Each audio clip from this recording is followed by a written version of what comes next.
Alright, well, today we're doing something a little different. We're gonna play a new game Roan got for me. Um, because Dead by Daylight didn't finish updating like it was supposed to. So, we're doing something different. And then I'm gonna continue this as recordings for YouTube. But we're gonna do the first episode here and then upload it over there when we're done. Not sponsored, but delicious. I'm nervous. I'm excited. Like, I'm more excited than I should be. I have a challenge for myself because I know he's in the game. We're gonna romance, like, everybody except for Matthew Mercer. If we can. And what I've heard about Date Everything is that there is multiple playthroughs. You can't romance everybody in one playthrough, which is really cool. So it like forces you to play and explore and everything's fully voice acted. So that way I don't have to talk as much. Like I love talking, but I don't have to do all the silly voices and things. But without further ado, here we go. And we added a new flag today. Look at all the silhouettes back here. There's 100 plus some because Roan just got me the deluxe edition, which includes extra datables. Okay, and I already futz with the options. There's not a lot here, but here we go.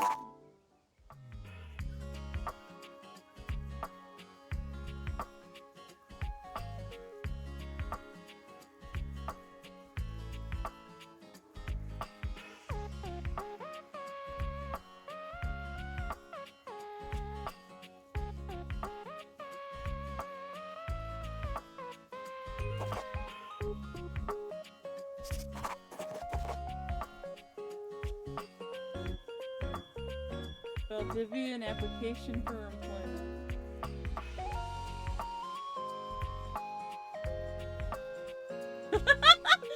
Check this box. Required to show you are committed to jumping through hoops when asked. Pronoun choice. I am so hyped for this. It's unbelievable. Wait, I can choose where I come from? Ooh.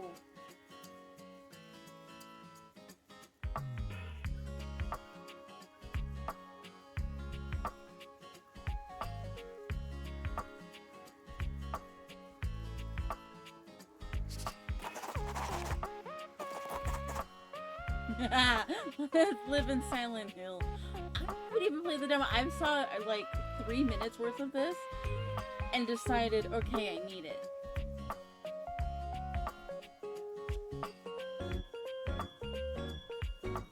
And my boyfriend was amazing.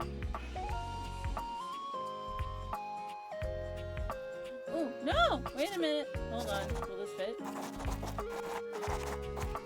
It fits! Yes! I always wanted to be from Raccoon City. That's in Colorado, technically. Email address, employee66.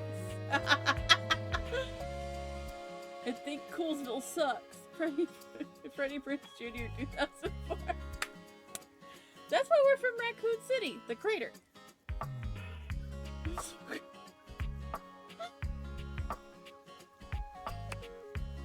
This is what life was like before Umbrella took over.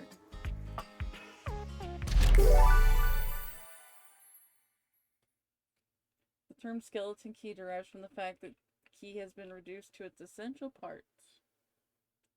I like how we get trivia. Congratulations. Your degree in customer service has rewarded you with a remote job at Valdivian, one of the foremost megacorporations of our times. Though your house may be large, it is empty, and its halls long for visitors. The sticky notes on your bulletin board remind you of your ultimate aims. But for now, it's time to get to work. Find love. Ooh, we need to turn down. Find love, get friends, make enemies. Okay. Settings.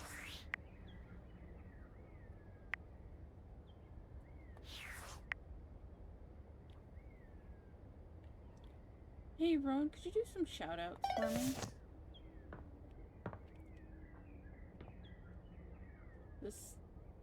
The Self-Love and Well-Being Guide. I'm not allowed to jump. The Secret Life of Inanimate Objects.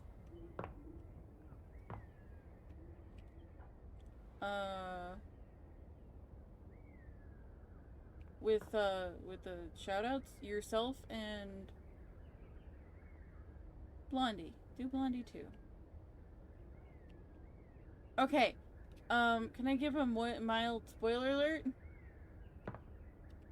Who do we think is played by Matt Mercer?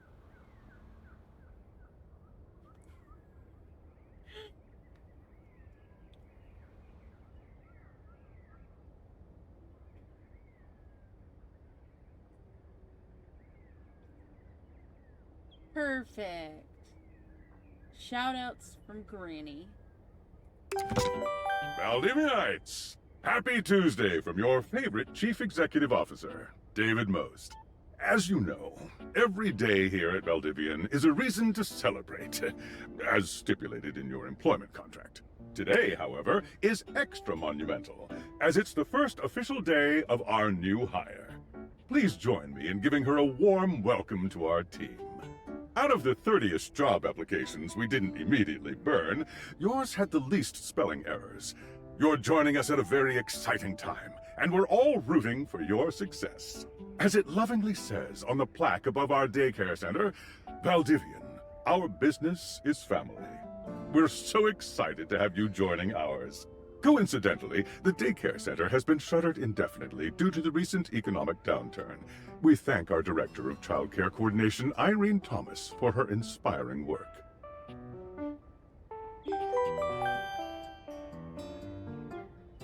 Out of the 30-ish job applications we didn't immediately burn.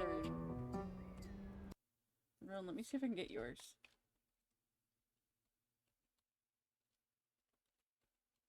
I think I have override. I'm still learning how this bot works. Oh no! It changed it on me. Okay. Hi there. Tom. You come highly recommended. I've heard great things about your can-do attitude.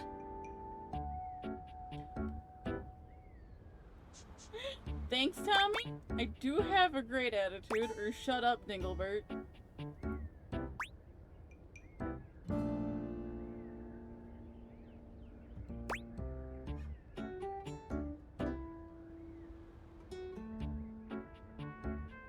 I don't want to be mean to him.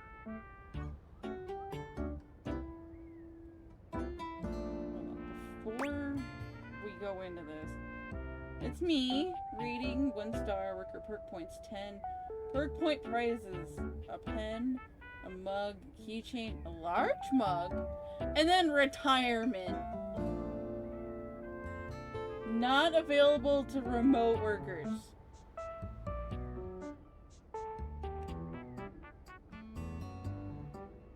Thanks, game. Oh, I can tell.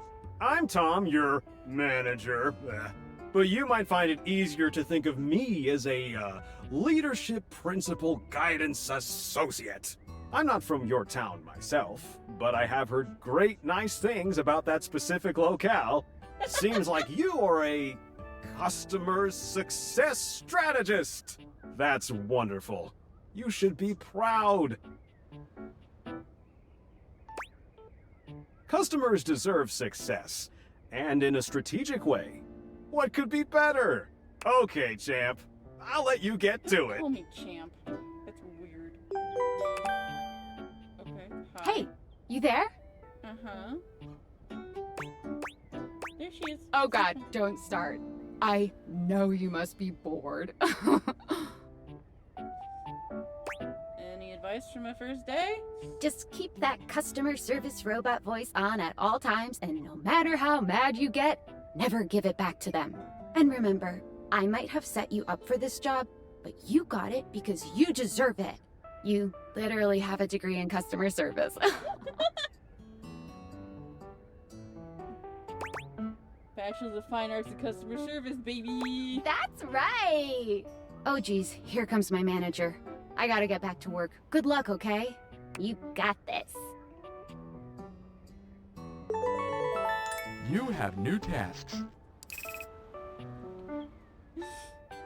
Select a customer to service. Sewing machine, self-help book, inflatable couch, cobalt, box of 500 paper clips. I'm kind of into the inflatable couch. I ordered this couch, but it popped in on my kitchen is all wet and covered with wet stuff.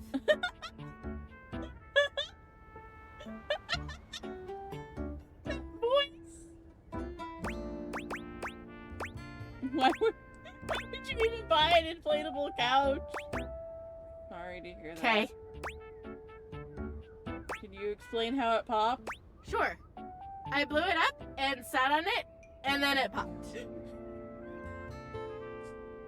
I fucking can't. Oh my god. You said your kitchen is wet? Yeah. Were you using this couch in the kitchen? Oh, yeah. That's the best place for watching TV while fixing my knife.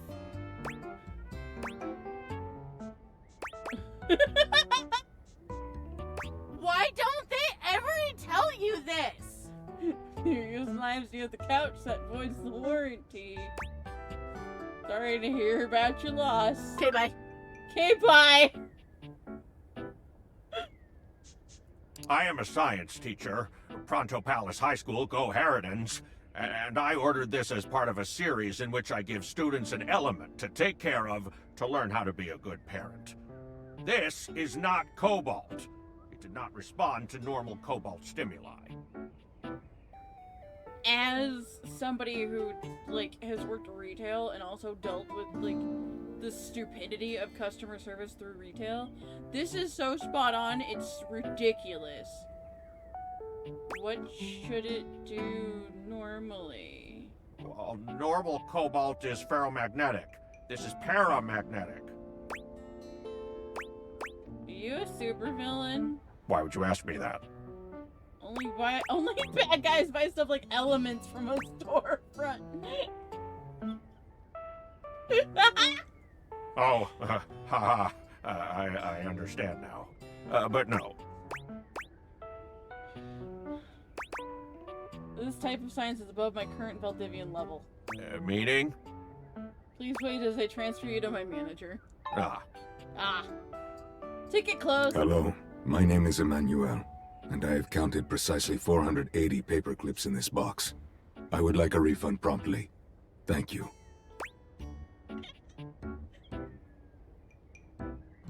Counted every single one? Yes, every single one. Why does he remind me of one Mo? That's wild. You are the one who is wild to continue this line of inquiry. Your company is the one who is wild to continue blatantly selling incorrectly labeled goods. Refund. Thank you for noticing. Have a happy day to you and your I soul. have a 2-star rating? I didn't notice it went up. Have a happy day to you and your soul. Kiddo wants to play some Uno. Okay. Well, you can watch this on YouTube later. Sewing I machine. have a broken sewing machine. What seems to be the problem? Oh, I don't know. It stopped sewing a couple of years ago. This sounds fishy. I'm not scamming. Well, maybe just a little scamming. But like, Valdivian can afford a refund, right? They can, but if everyone tried to scam, then I'd be out of a job. You're going to be out of a job anyway with that Val 9000 chatbot they already have. Unless I'm talking to a chatbot now. Are you a bot? Oh, yipes! Don't tell on me, okay?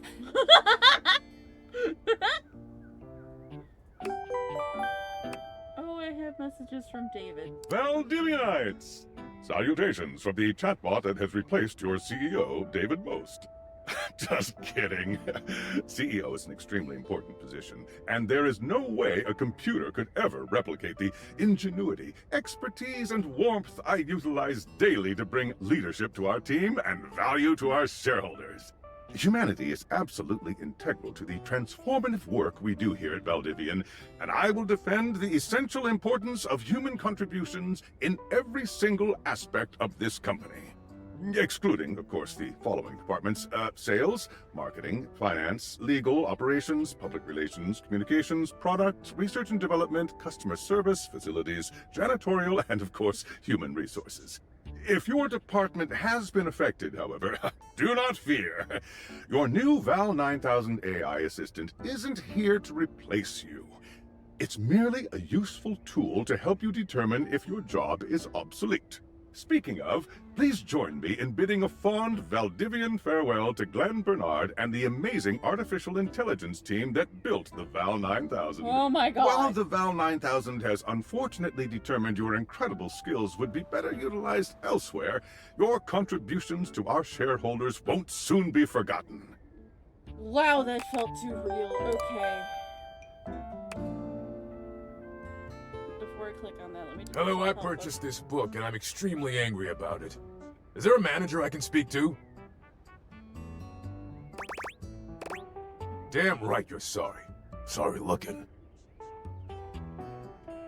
Can you tell me how the book made you angry? This book purports to give you the secret to success in 8 easy methods. Mr. Cobram is a liar and a fraud. I've tried all his methods and I have not succeeded. How dare he peddle a book of such ill repute? I need to lodge a formal complaint with Mr. Cobram and his ilk.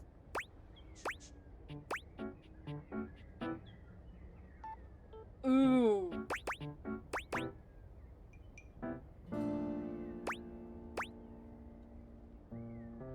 Thank you very much. This is precisely what I was after. Yay, you did it. Champ! Got a quick minute? Hi, Tom. What's up, Tom? Your thing, Tom. Oh, knew you were always good for a quick minute. The thing is, Valdivian has done some really intensive research. And it looks like Val 9000, the latest iterative AI tech, is going to be taking over your job for the foreseeable future.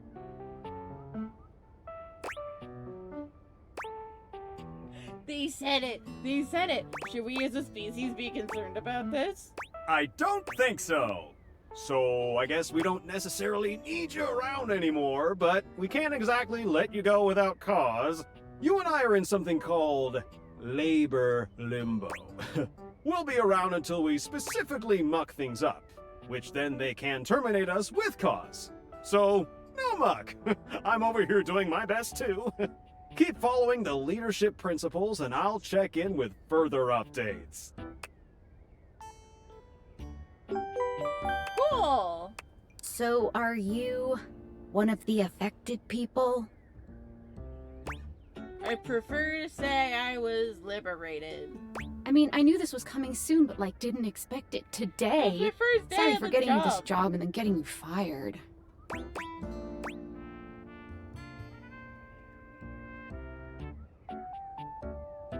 It's okay, like a bad party. My job is just in limbo. Oh yeah? That kind of makes sense. In a completely twisted way, of course. Well, they're gonna lock you out of here on your computer, so we can't talk here anymore. Are you on Discord? Yeah, I signed up, but I didn't know anyone. Well, you do now. We should talk there more. Who knows who's listening to us here? Talk to you later.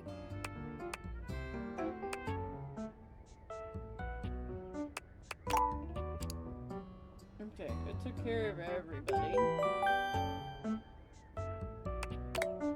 Yes. Yay, I got fired. Woo! Discord. Tinfoil Hello. hat. Okay, here goes nothing. I'm scared. No need to fear. Hi. I'm just an anonymous hacker sending you a package.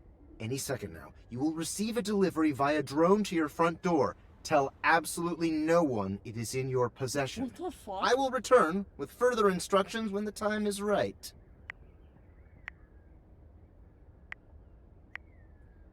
Well, not now. When's that? Not now.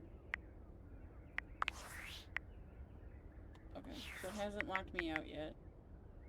Leave the office and reflect on your life choices. Here, let me move my camera.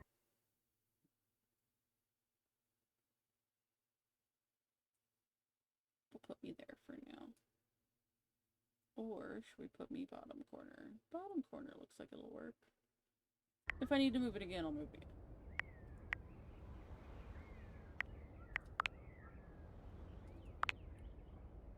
I don't know what I'm doing. Oh, by the way, the deluxe edition came with extra backgrounds.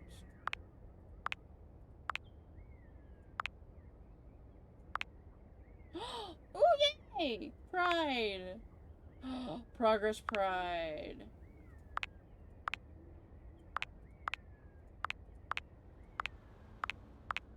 Okay, I dig it. I dig it. I'm going back to the Progress Pride flag.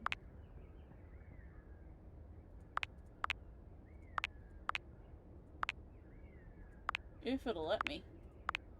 How many fucking wallpapers do I have for my phone? Holy crap. Oh, I like this one.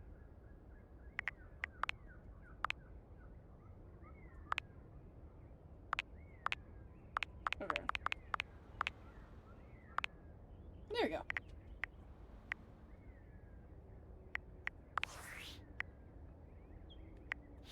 Okay.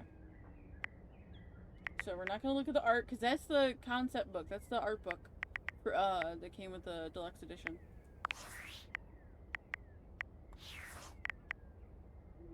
Okay, and that brings us to the main menu. All right.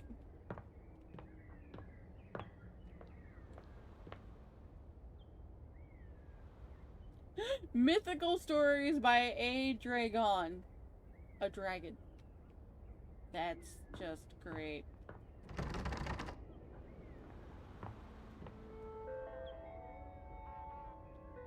Oh, he wasn't kidding.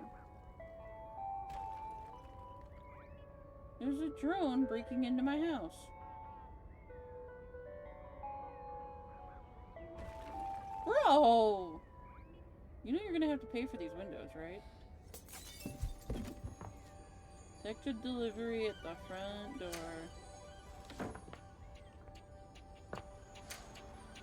Oh, you have to aim for the doorknob. Got it. You threw it through the front! Motherfucker. Ooh! Hello.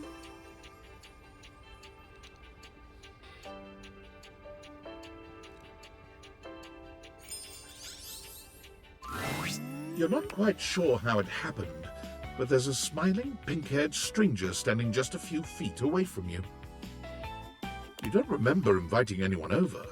You'd certainly remember inviting someone this cute to your house. Hey there! Hi? Your life is about to change. Yeah, I need to get some windows fixed. Hope you're ready. I have to be. One's broken. A talking pair of glasses? You know it, but I'm not just any pair of glasses. Okay. I'm here to help you out. I'm a pair of Date Theater glasses. My name is Skylar Specs. Okay. Oh god, you're dateable. She's adorable.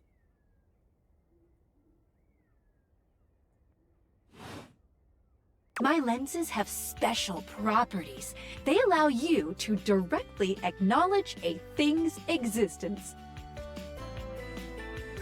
Or date. You see, all the things around your house, things you might have taken for granted. Now you have the power to get to know them better. Oh boy. A lot better. And I have a feeling, just a silly old little feeling, just a grumpy feeling in my little tum-tum, I love her. I love you. that it'll help make your life a little bit more richer. A little lot bit more richer. And maybe find some love. Love that is all around you.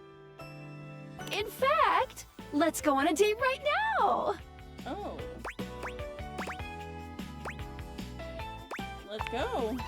So, we are going to awaken our first dateable object. Okay. Go up to a door, any door, and shoot some cool beams at it. Yeah, pew pew pew pew, go go. You got the date feeders. Plus tab to switch between glasses on and off modes. Hold down space when wearing the glasses while aimed at an object to speak to it. You're still standing in your house, but the unbelievable amount of bouncer energy radiating from the tall stranger who's just appeared in front of you would have you believe you're standing outside of a club. God damn! No funny business. I don't want to see those spectacles being used for something untoward.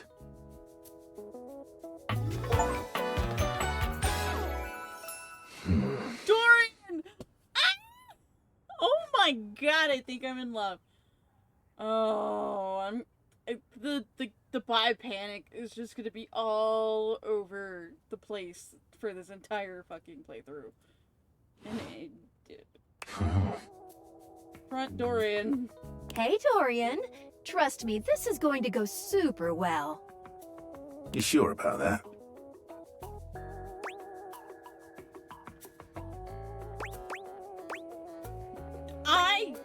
The voice gets me. I have a Jason Statham thing. I adore him. Like, his voice, he could read bedtime stories to me. I love it. So, like, I am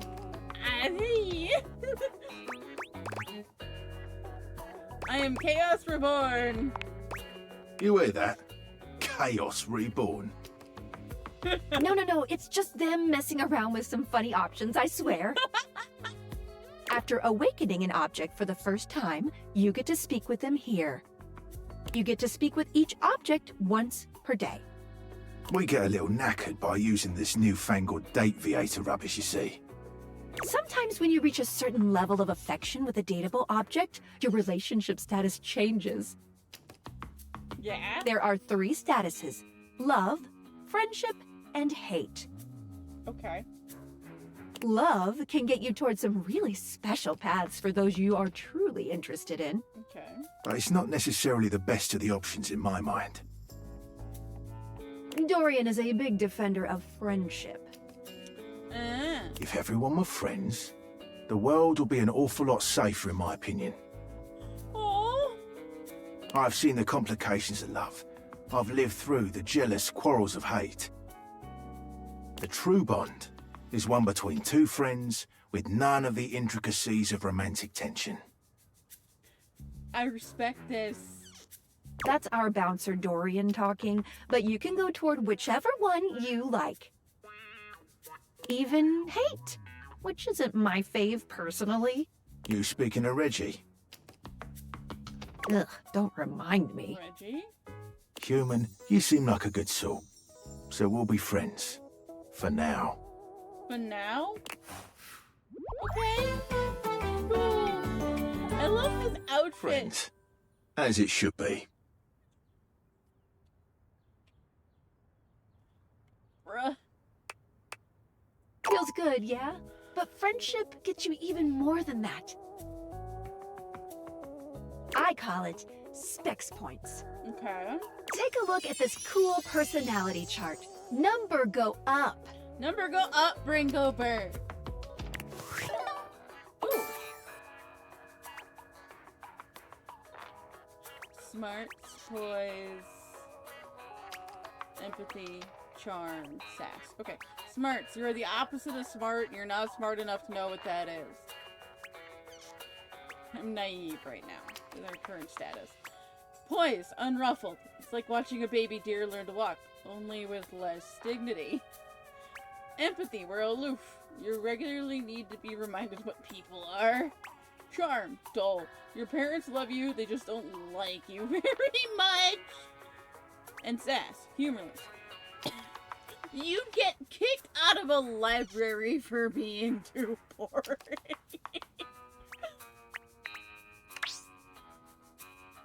Okay. Smarts. Knowledge. Brain power. Boldness. Bravery is poise. Keep your cool and take things in stride. Empathy. Listening and communicating. Charm, sweet talk your way through, and sass is witty banter and humor. Each dateable object has points to give whenever you achieve an official relationship status with them. Get more of them to be able to choose some more advanced options. I like how the lock is his earring, by the way. I feel ever so slightly more confident. You wear it well. You can check out your specs points on your phone, which... Wait. We gotta talk to your phone. Duty calls, love. Bye, Dorian. Take out your phone and then shoot my beams while it's out.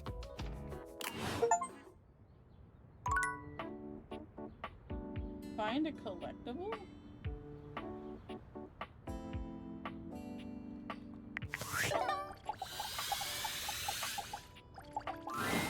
A beautiful stranger with a Whoa. dazzling smile appears in front of you, shooting you a knowing wink. Ooh. She turns that megawatt smile your way, and it feels like the sun is shining only on you.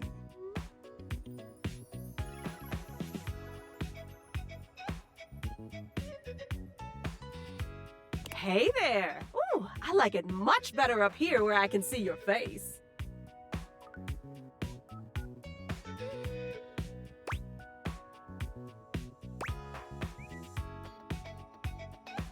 Whoa, what just happened? Your life just got a whole lot better, and that's what.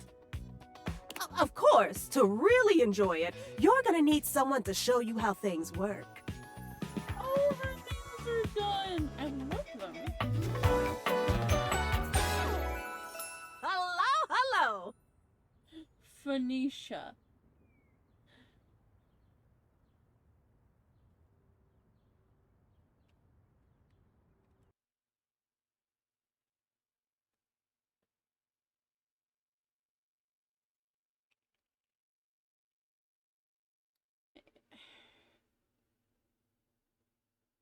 I forgot to do something before we started stream.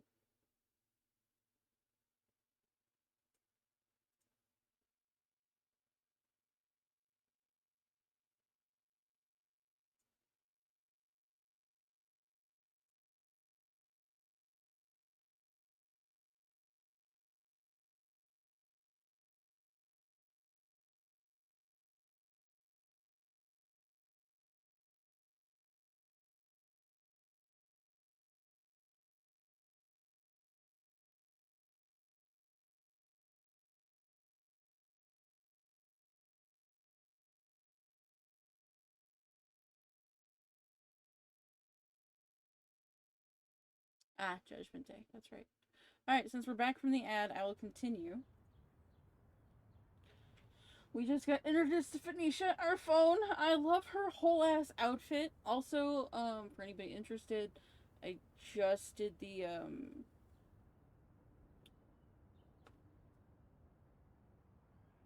subscription discount thing. 5 for 35% off. For the next 5 hours. Hey there! Hi, Skylar. Oh, you must be Skylar. Glad we've got the human on board with the latest tech from Valdivian. I've been doing a little tutorial with her about how things work. Oh, well, my sweet human. Lucky for you, I've got a gap in my schedule and a soft spot for that lost puppy look. Whoa. good thing I'm polyamorous. I'm falling in love with everything and everybody. Ugh. What look? Aw, yeah, that's the one. I'm gonna take that as a compliment. It is. It is. Anyway, I installed some apps on your phone that are only accessible when you put on your glasses. Okay. Bring out your phone, put on the glasses, and you'll see some new ones. One of them is an app Skylar made called the Datadex. It's my way to keep track of all sorts of fun info about us dateable objects. Okay. Because there are a lot of us around this house. A lot of us. Ooh, you know what? Maggie the Magnifying Glass also just dropped a really cool app. Maggie? Oh, gotta run! Another call coming in! I don't like the phone, earring. Camera around her neck.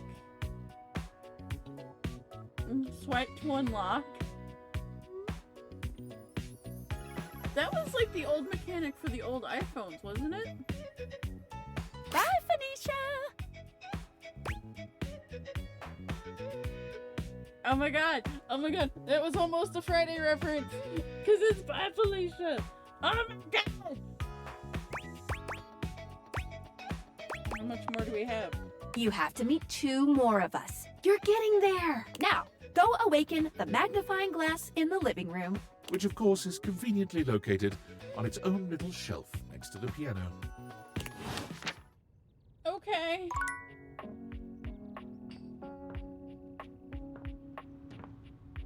No, that's my office. I like the house. Well, there's a lot of... The piano? The window seat? The book nook? Oh my god! I'm gonna die.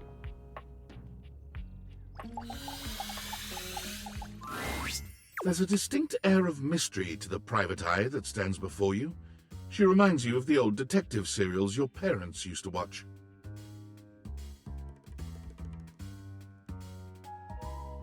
Her name's Maggie, and I love her. Oh my god. She gives you a scrutinizing glare through her magnifying glass, one eye comically enlarged. It's especially goofy looking to see it on someone with glasses. Well, well, well. What have we here? Aha!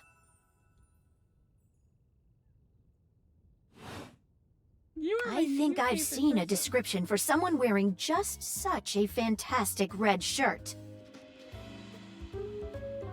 You're not a suspect, are you? I don't know. Very suspicious behavior, this not knowing. Maggie, it's our human's first day talking with us. Go a little easy on her. Interesting. These glasses come in from the outside and are already trying to influence my case? Come on! Trust me, this human has a lot of potential to make this house a better place.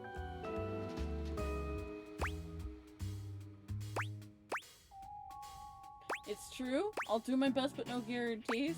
I can't wait to mess every one of you objects up. Oh my god. It's true. Doubt it. Press X to doubt. Regardless, as you are the human, I should give you a way to track down all the suspects yourself to keep you on my side, hopefully. I didn't know we had a side. I call this feature Rumors. It's installed on your phone. Rumors. I like it. Ooh, that tickles. Oh my god. Unlike Skylar's Datadex that gives you the lowdown on those you've already met, Rumors tracks clues you've been given to locate all the pesky, hidden objects that are tricky to find. It's good for rounding up suspects, tracking down evidence, and getting a sense of the household scuttlebutt. Cool, can't wait to find everybody. It'll be tough, but worth it. The more you find, the better your specs will be. It's kind of crazy to think that the company that made Overcooked, Team 17, that made such a rage-inducing game, would make something so freaking cool. Take a look at rumors in your phone. It'll help you find your way to your last dateable for today. Good luck, Gumshoe. It's getting late. Who should be the last one we talk to before I run out of charges? Oh, check out that rumor Maggie gave you if you need ideas. Wink, wink.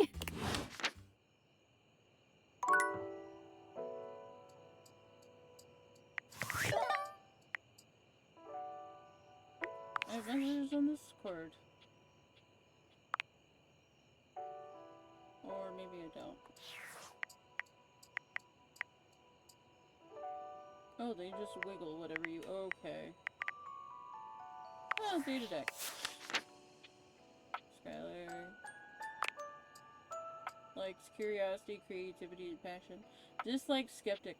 Voiced by Felicia Day?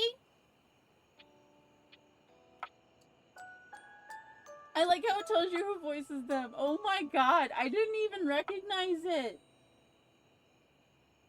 I adore Felicia Day and I feel like a total doofus.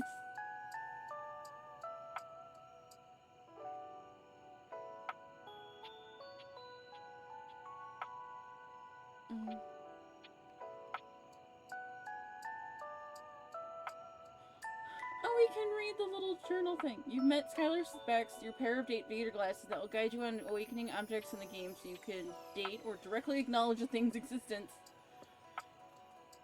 Them. To awaken your first object, go to a door, put on the data ears, and shoot a cool beam on it.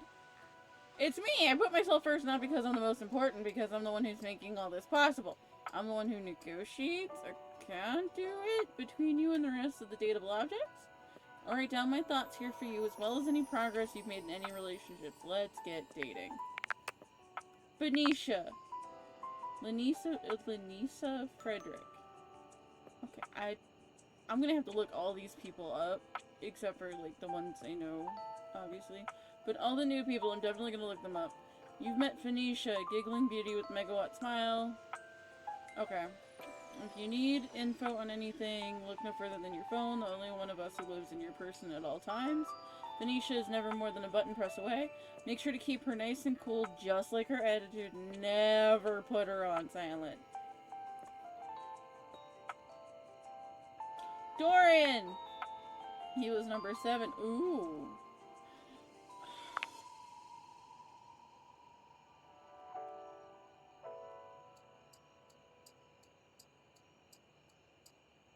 Mans each and every portal between rooms. Really seems to look out for the other objects in the house. Wants to make things go smoothly. Make friends to make him happy. Unemotional, uncompromising, and intelligent enough to know when someone's trying to pull a fast one on him. Dorian's the ideal candidate to keep the unwanted out and the wanted in. Dorian loves friendship more than anything, more so than love itself. Feels that love can cause jealousy and create dangerous situations. So can friendship, though. Beneath Dorian's icy exterior, there are some mysterious hints at a rich inner life. Who on Earth speaks 9 languages aside from English, for example? Dorian exists in 17 different places around the house. Can you find all his different forms? Do you even want to? Dislikes nonsense, likes friendship. Voiced by Ben Starr. I love his voice. Okay, so we're up to 3.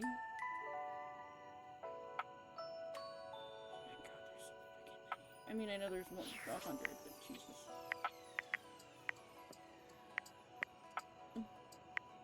Why are you still lit up?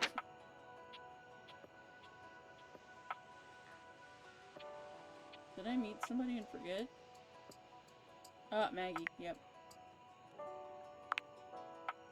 Allie Hillis, who voices Maggie.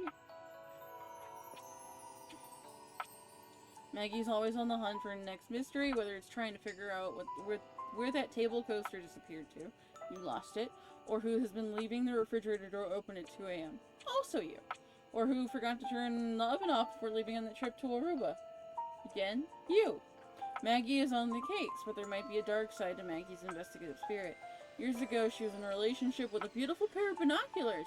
She fell madly, utterly in love. Unfortunately, the binoculars were unfaithful to her, and Maggie's been left trying to protect herself by finding out everything she can about any possible partner.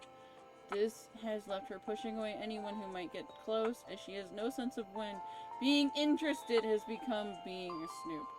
Likes evidence, facts, rounding up suspects. Dislikes privacy and boundaries. Oh, sweetheart. Alright, rumors.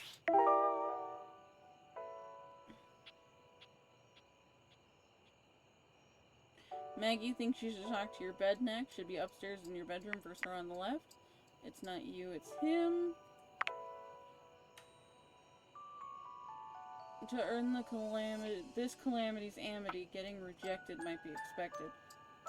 Gorgon mentioned someone named Reggie when you first met him. Directly acknowledges Bling's existence. Tinfoil hat. This mysterious hacker has sent you an equally mysterious gift.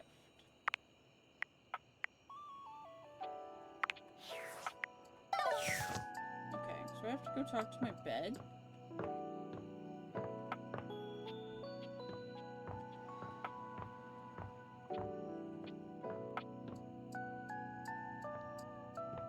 Oh, the thermostat.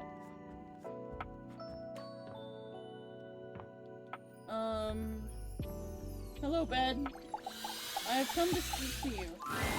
Standing here in your Whoa! bedroom, you're struck by the realization that it's been entirely too long since you had anyone near your bed who wasn't, well, you.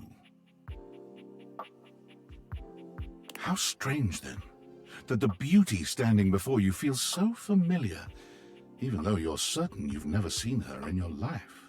She's gorgeous. I love that they have varied body types in this, and like gender expressions all over the place, and so is like sexual identity. Like, I'm panicking because she's gorgeous. This is gonna happen a lot, I promise. I love how the bed supports are the corset here. Oh. She's all curves and comfort, a soft body and softer facial features that seem to invite one closer subconsciously. She's positively enchanting. I feel so underdressed for this. My goodness. Hey there, stranger. Oh, hello. Why do I feel like I know you? Because you do. Uh-huh. I'm Betty, and I'm your bed. Betty? Oh my god, I'm gonna die. Oh. What?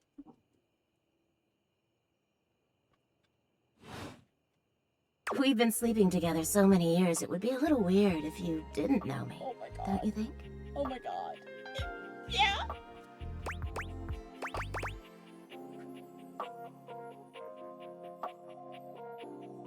I've been sleeping with a beautiful woman and I didn't know it. A beautiful bed, anyway.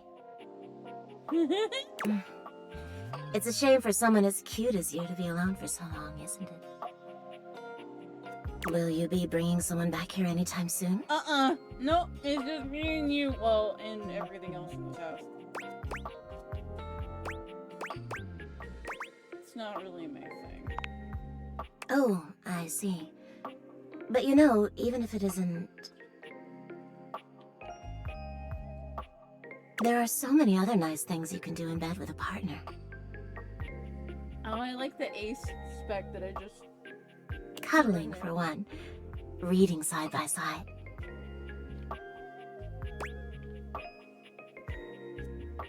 I mean, I like sex.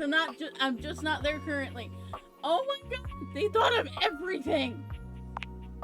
Oh, I see. Noted. Oh, by the way, Skylar told me everything. I don't know if you're back at your computer room, but I'm having panics. But don't you worry, I might be here now, but you can still sleep in your bed just like you always do. You can choose to talk to me or not. But I do hope you'll come talk to me. It'd be nice to finally get to know each other.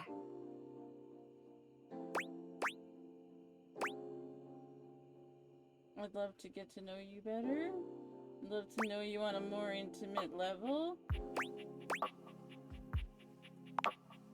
Oh, but I already know you intimately. But I suppose it wouldn't hurt to know more, would it? Well, anyway, I'll be here. See you tonight. It's a date. I can't wait. Guys, look at her! Sorry, I'm late. I took a look at Hey. rumors and got caught up in some real head scratchers. Now I can hear that it's Felicia Day. Oh my god. We can talk about it later. For now, let's go to sleep.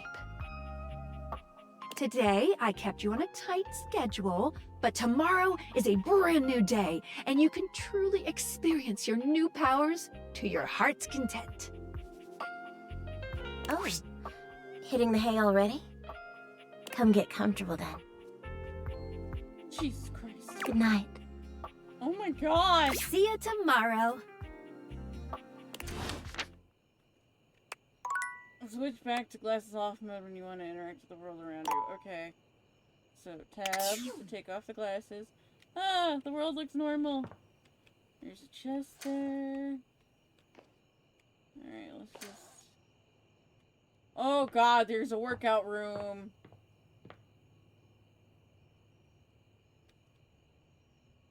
Big whiff and okay. Wow. Second place.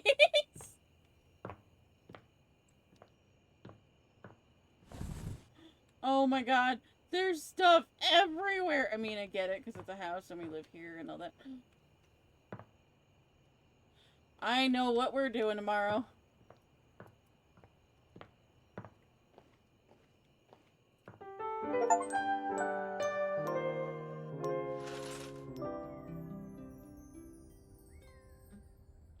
Continue to awaken datables. Alright.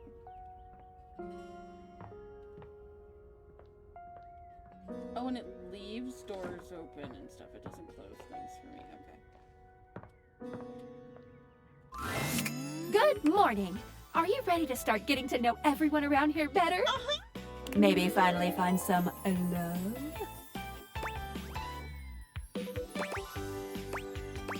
Can I just leave my house? Where should I go next? What if I want you to fall in love with me? Why am I doing this? Oh. You certainly can.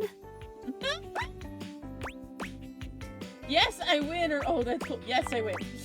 But What? I'm still in my tutorial mode setting. On the clock with a new user, you know? Yeah. I'm the new user? You betcha. So, if you want to get to know me better, take a look at my app starting tomorrow and we'll see. Okay. Any other questions? Nope.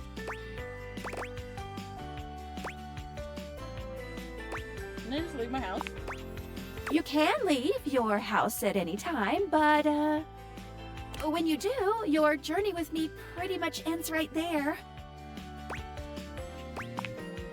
I was sent to you in secret by that hacker, and as soon as you step outside with me, Valdivian data drones will take me away. Oh. Not Valdivian data drones. Oh, it's a terrifying thought. Anyway, I wouldn't recommend leaving your house now. Your adventure has only just begun. Any other questions? I guess that's it. That might be it for this little Date Viators tutorial, but I think we're gonna see a whole lot more than we ever imagined pretty soon. How soon? I said pretty. I don't know. Give it a couple days. Bye! Wait. Can I date the ceiling boob? No. Okay. Light switch. Exercise ball. I want. Yeah! There's something so intensely familiar about the cuddly stranger standing in your closet. The combination of his massive stature and the soft materials he wears produces an almost irresistible urge to hug him, and the aura of safety he emanates certainly doesn't help. Oh my god. Well, well, well. Aren't you a sight for sore eyes?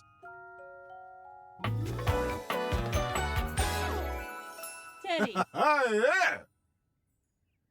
Oh, and the tag on the pants.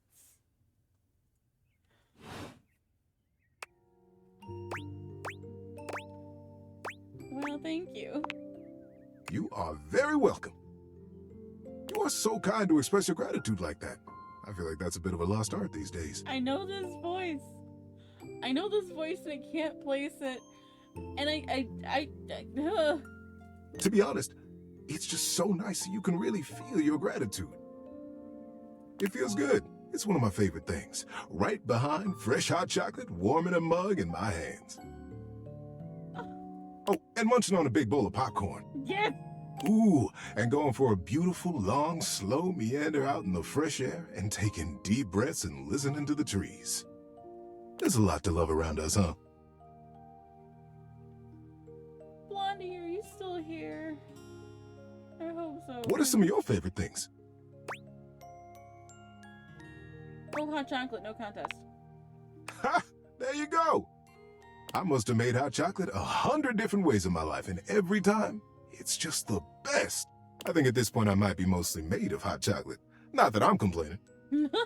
It makes sense that I would be warm and delicious. Oh my god! Tell me, what brought you around to see me?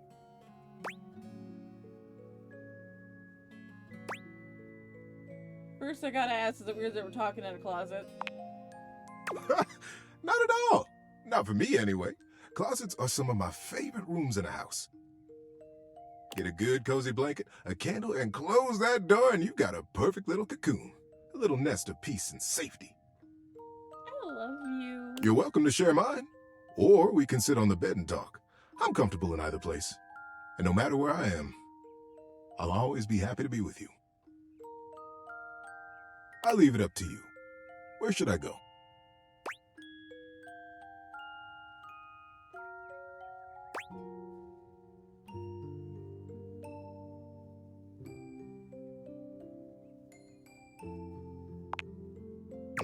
So comfy. Yeah. So now that we're all comfy, how about a good bit of wisdom? We went through walls. Absolutely, please. Being that it's daylight out, I got some advice to give you. Okay. For me, it's advice in the daytime, stories at night. Want to hear some advice? Yes.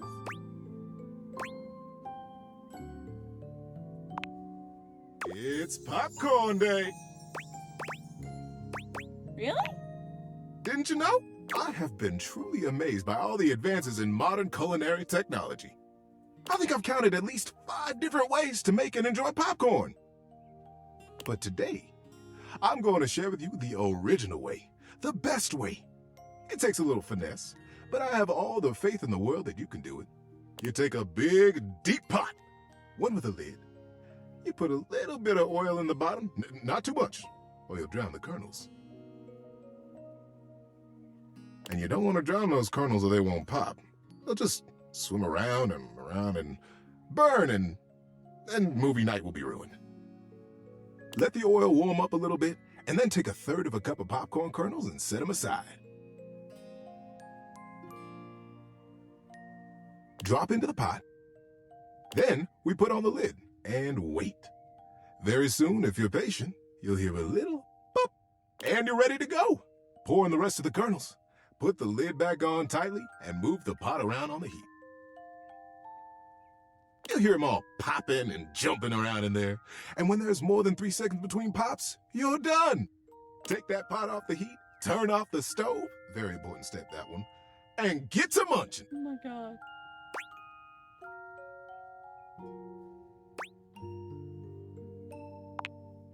Don't munch in it. Don't munch in it!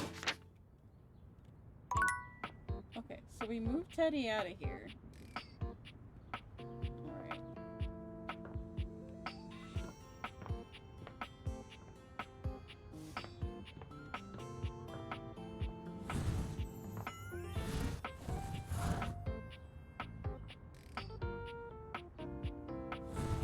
want to meet another Dorian just yet. No, we put Teddy in here with us. I like it.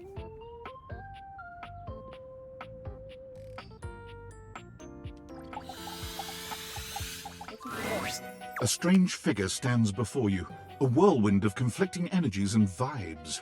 Manic and dignified, friendly and intimidating. She's dressed like some sort of quasi-Victorian text-themed aristocrat.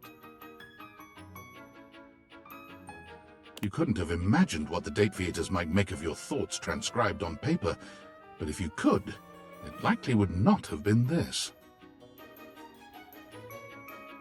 This is my diary?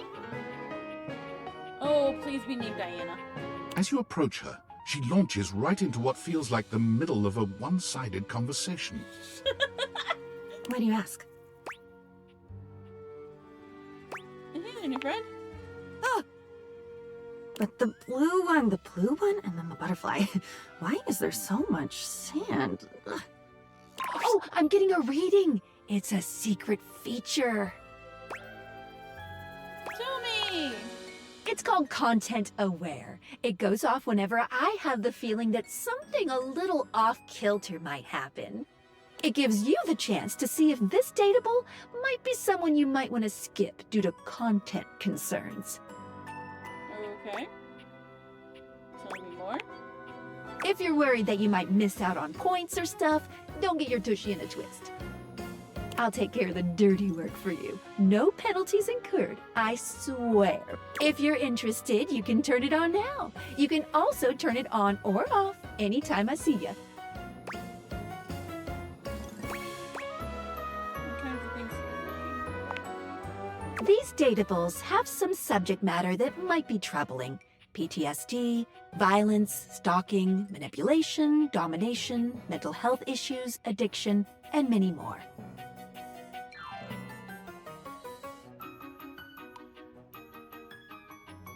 Huh. If you want a gentle warning when something approacheth, I'd recommend you turn it on.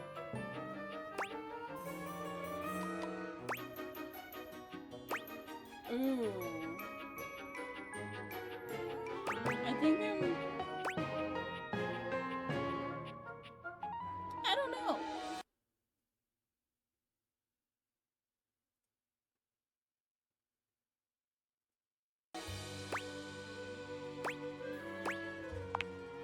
On it. Content aware mode, activate.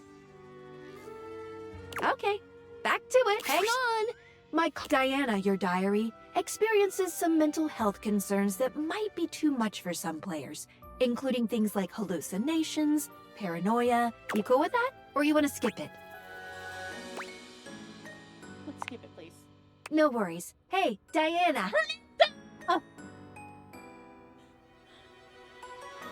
Yeah, for stream and YouTube's sake, I'm gonna leave it on, but when I play this and do separate playthroughs on my own, then I'll find these funky datables who have content warnings. How would you like your relationship with Diana to resolve? Friendship.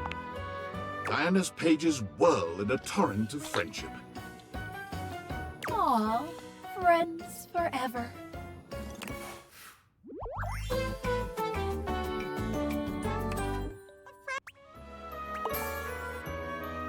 Ooh, yay.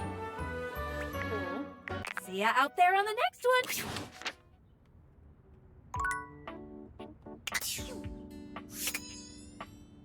Okay, continue to awaken datables. She totally does. It's the crazy hair. Anisha background. I was gonna do the data decks. Because I want to see who voice actors who.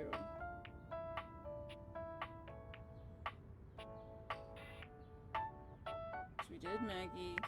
Betty. Mela Lee. Likes resting, fluff, and big hugs. Dislikes mornings. Diana. Erica Harlacker.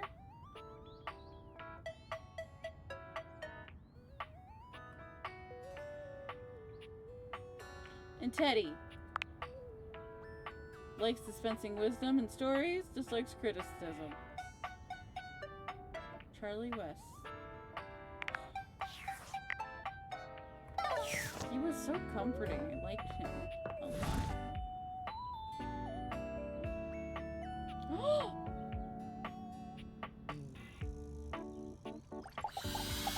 I gotta know. It's not all that surprising Holy that your shit. towels would have a look that one can only describe as fresh out of the shower. The fluffy terry cloth clothing and glistening skin are expected. I haven't played Genshin in a minute, but I got pretty far. Who does she voice? The music. I can't even. Oh my god. What you did not expect to see, however, was a six-pack you could do your laundry on. You got that right. Wait, hold still. He holds his hands out in front of him, stopping you in your tracks. What's wrong? What did I do? You didn't do anything. He backs away from you, slowly and carefully. Just don't move. Ooh, there's some water on the floor. Let me get that before you slip and fall. He bends down to mop up a tiny puddle, standing back up with a grin. There, all good. You didn't have to do that for me. It's my pleasure. I'm sure it is. Some might say that I saved your life. Oh my god. Oh, she's Venti. Okay. Hey, hey! Tyrell. It's Tyrell instead of Towel. Oh my god. Did you see that, dude?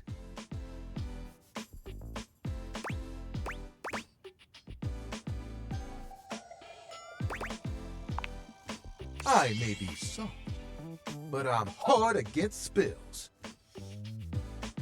He mimes playing a trumpet, imitating the instrument with his mouth. Oh my god. I dry as quick as my wit. Oh my goodness. If you get wet, don't get upset.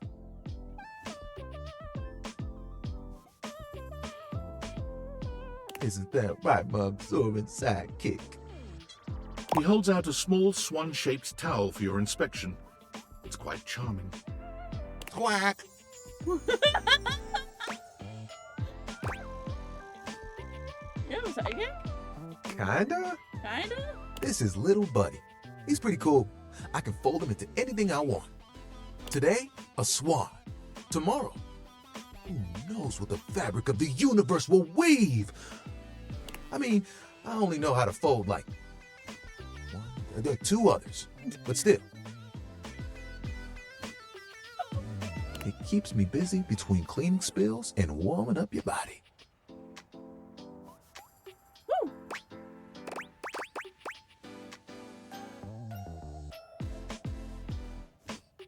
Warming my body, you say? You heard me. It's my job after all. Spills happen every day. No big thing. But the hard part is getting dry. For the big jobs, I work with Washford and Drysdale. But I work pretty independently, you know? I can make a bit of a mess. I'm here regardless. I'm pretty dependable. I love this. It takes someone of strong woven integrity to be as reliable as me, you know? Is work all you care about? I mean, who doesn't? Oh, honey. There are things I want to do, but my job is important, you know? Those spills ain't gonna unspill themselves. And I won't be spilling things to you until I get to know you better. Oh, yeah. So, let's make a deal. Next time you see me, I'll show you something cool. And maybe I'll tell you a bit about myself. I'll show you an idea I have. You sound familiar too, though.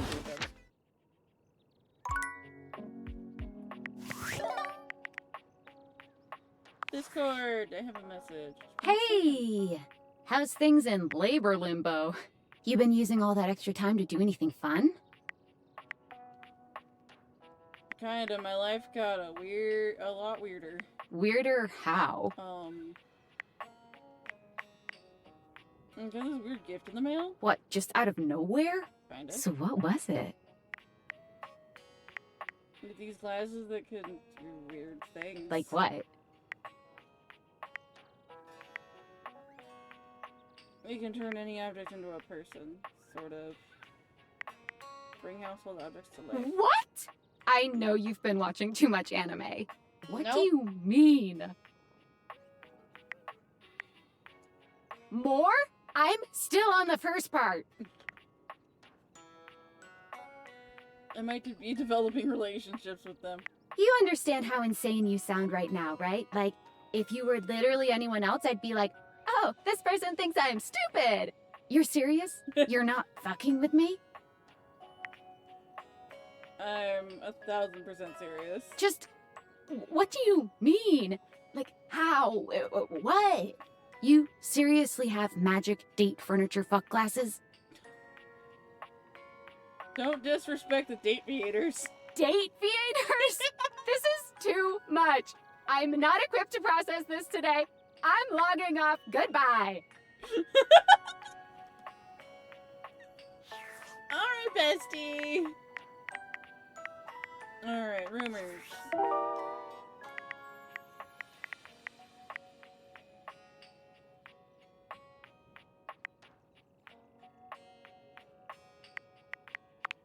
Alright, Washford and Drysdale. That's the washer and dryer.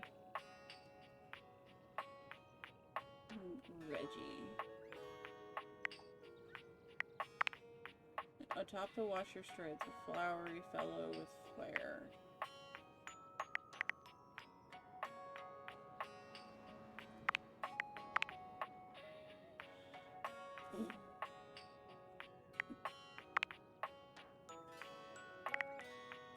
Okay, dryer and washing machine. Yeah. Okay.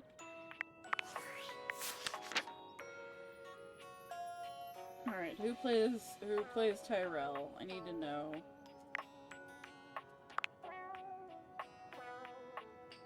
Gabe Kunda does them? He's in Apex. I follow him on Twitch.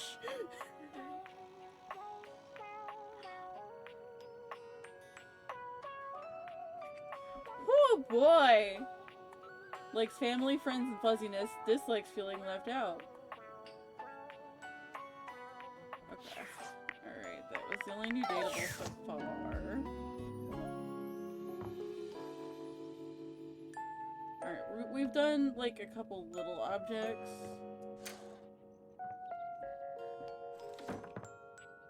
Can I not leave my bedroom? Oh, there we go. I was like, am I trapped in here? Okay, this is the exercise room. What's this?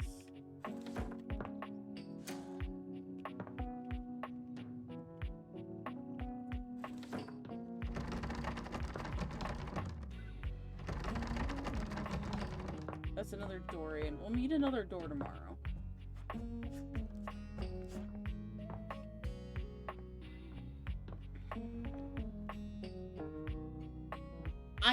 The ship at a... Alright, we'll do the book nook tomorrow, but I want to do this. A petite pirate glares at you. There's so much to take in here. But you don't dare to get a good look in when he looks like he's contemplating running you through. Oh my god!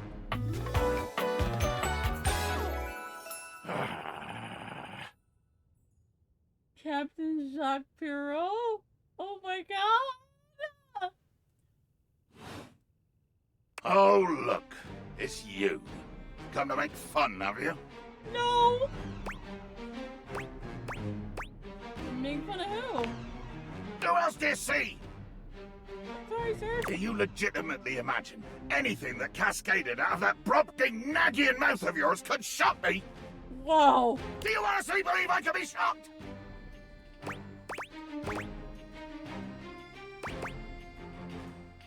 You look a little shocked to me. I am emotionally quite contained. In fact, one could say I am quite bottled up. Oh god. Trapped within tubular, glassy confines.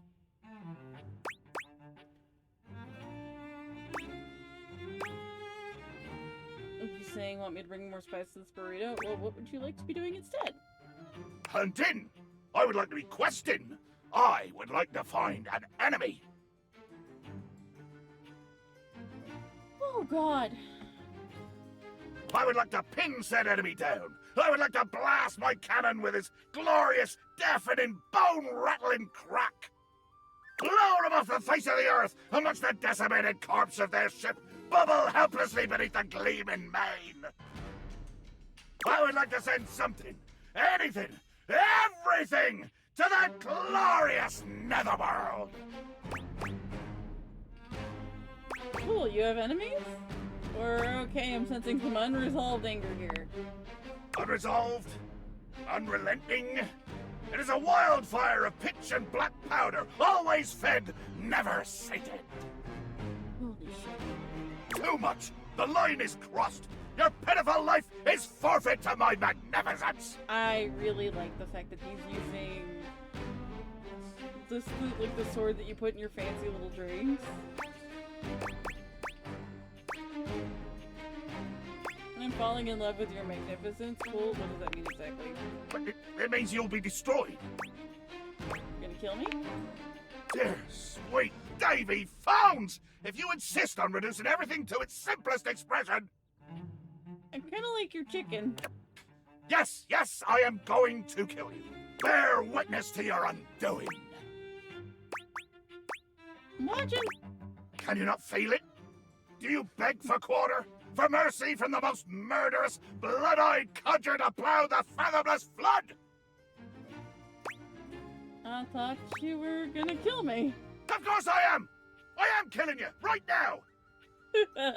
I'm tearing you limb from limb and dangling your bits from the rigging to tempt the crows! You take a moment to inspect yourself. Your limbs and bits all appear to be just where you left them.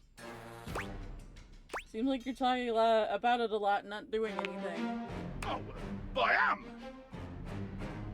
Also, can we talk about the portion of a Christmas tree, the thimble, and the bottle cap hat? I'm filleting your sorry rind! In my mind!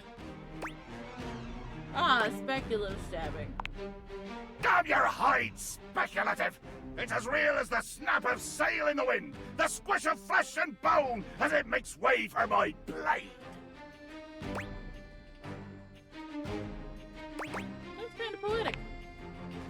Ugh. Poetry! Never could stomach the stuff. The thumbtack as a weapon? Yeah.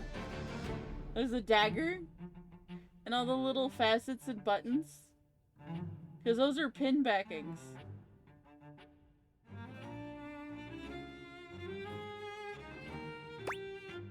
But you speak so beautifully. Hold fast there! I do not speak beautifully. I am the fearsome Captain Jack Sparrow. I am the plague of the high seas. I deal in death, spectacle, and warning. I spout the macabre. I vomit forth danger and horror. There is nothing beautiful in my world, least of all my damn self! Oh my god. Maybe beautiful is the wrong word. Jacques makes a strange noise, almost akin to a growl. He looks positively put out. Damn. The hell was that noise? Oh, nothing. I was hoping you would argue with me and I could try and kill you again. It makes me growl when people are conciliatory. It's the worst when you just want to fight and nobody will take you up on it. You don't like when people are nice to you? No! Haven't you been paying attention? I want conflict! One more first step out of you, and I swear to Davy Phones I'll swing you from the yardarm! And I like how it's Davy Phones and not Davy Jones.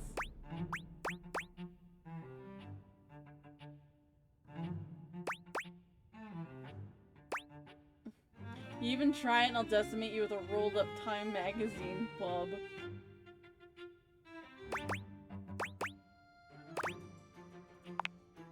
Are ye disrespecting my ship? Absolutely. Oh, glorious! Thanks be to all the corpses suspended in the sea. Someone has finally been stupid enough to truly boil my bile!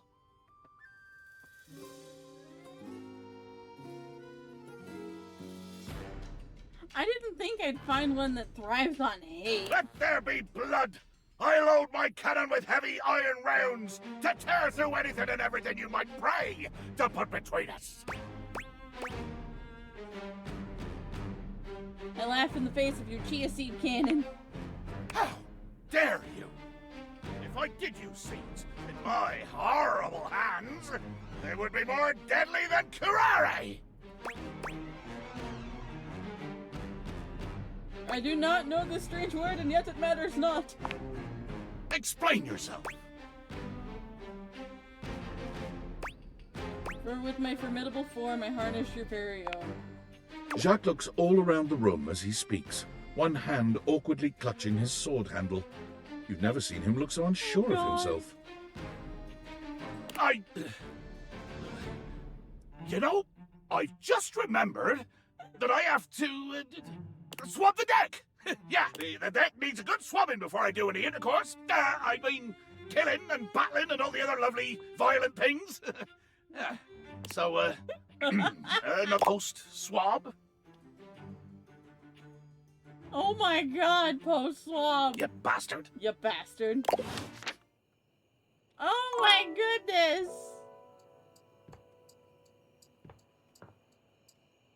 Okay, we have room in the schedule for one more. Oh, the banister was walking.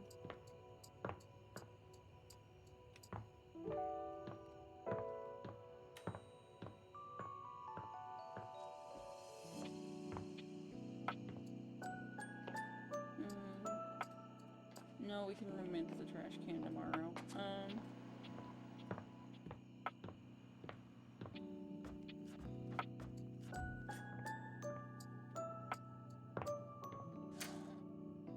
I'm only doing this one because I saw my friend do it, and I want to do it now. You walk into what you thought was your breaker box, but as the dark door swings open, you realize you're somewhere entirely more stimulating. A classic speakeasy club welcomes you in. The low electric lights glow warmly. Live music drifts languidly from a sumptuous velvet red stage and envelops the audience in a pleasurable haze of pure vibe.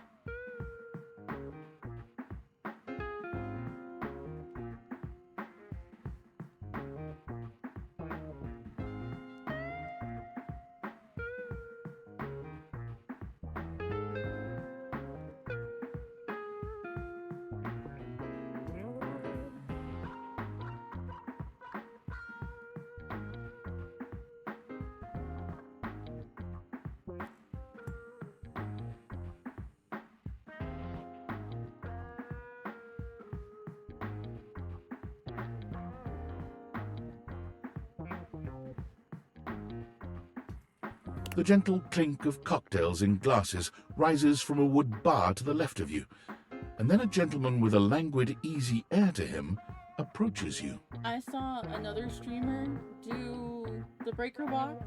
Like, I read it out to her as she was starting this, and I stayed for like this part, and then I left. Well now, what a delightful surprise. Hi. Brand new patron. Hi, new? I'm in here all the time, or at least every time it rains and the breakers trip. Are you sure you're not thinking of another closet? I'm certain this must be your first time. Trust me, I would never forget such a striking face. Striking, huh? Oh yes, distractingly so. I think. I imagine it would be quite difficult to focus on anything else with you around. Oh, hello. Alright. Though, I can't say I mind. You have quite the reputation around the house, live wire. I like the copper wire around his wrists. I'm eager to explore it for myself. Oh, jeez. But we're getting ahead of ourselves. Where are my manners? My name is Volt. Of course it is.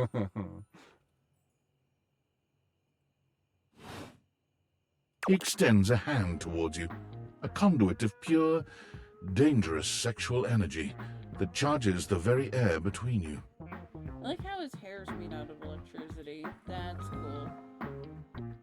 And his nails are painted. He lowers his head to brush his lips across the back of your hand. Was that a spark of static electricity you felt just now? It's a pleasure to officially make your acquaintance. Taking his eyes from you for the first time, Volt slips his arm around your waist and turns you slowly to take in the rest of the room. Welcome to the Breaker Box, the pinnacle of luxury and entertainment, and the most exclusive club in the house. Impressive, isn't it? Does that mean there's more than one? There's more than one club in the house? Why would there be, when we have everything you could want right here? The violent no. That sound, the flickering lights, it can only be a power fluctuation. Oh wow, that even happens here? What? Oh, that. Well, that was nothing, just a little surge. With this much energy coursing around, it's bound to happen from time to time. Volt. Hi, Eddie.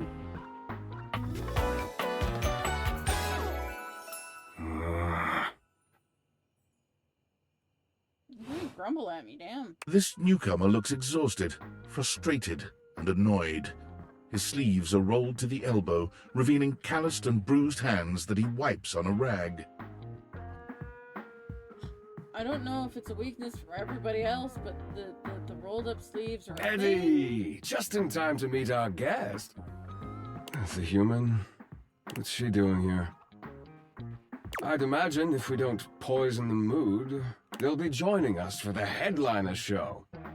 Joining us for tonight's show, I hope? Emma? Unless you have other plans. Yeah. We'll have to work. Right. We'll have fun with that. I finished the patch, I'm clocking out. Not my best work, but it'll hold for the show. Eddie, electrical tape. He's electrical tape. Ah, I see. And you're sure you're feeling all right? I'm fine. Just don't overdo it. Eddie turns and trudges away, focusing on the rag in his hands. I can't believe it took me seeing this scene twice to figure that out.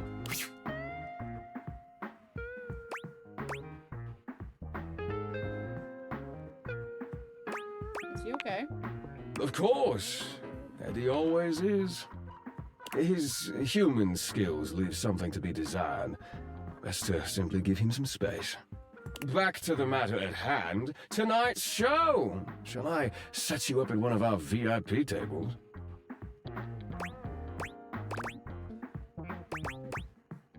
Lead the way. With pleasure.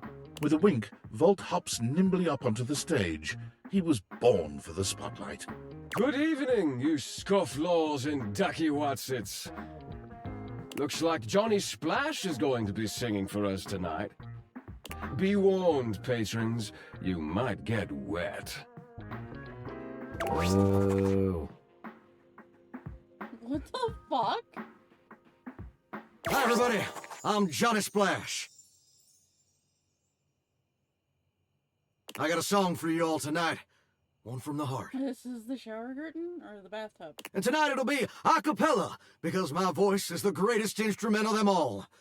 I keep a close watch on this shower of mine. I keep my forces free, hustling and grind. I scrub the ground from the tiles between lines. I be a closer. Because you're mine, I walk the line. Oh, slide. Oh my Christ! What the? Why? That was amazing, baby. I even surprised myself. Sir, stop it. He's dressed like Elvis, so that threw me off. Johnny Splash, Johnny Cash. I get it now. Gee.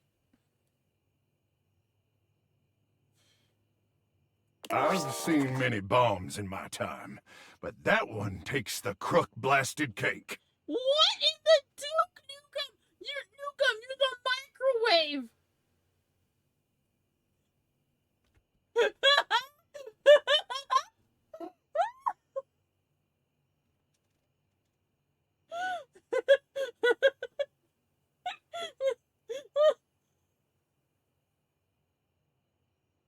Oh my god.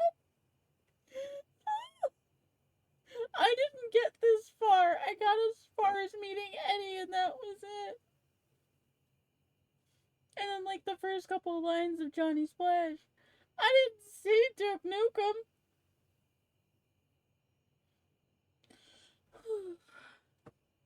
Oof. Even I couldn't clean up that mess. Oh, hi. You didn't like it? I thought it was okay. I'll retool it and come back with something even better. Just you wait.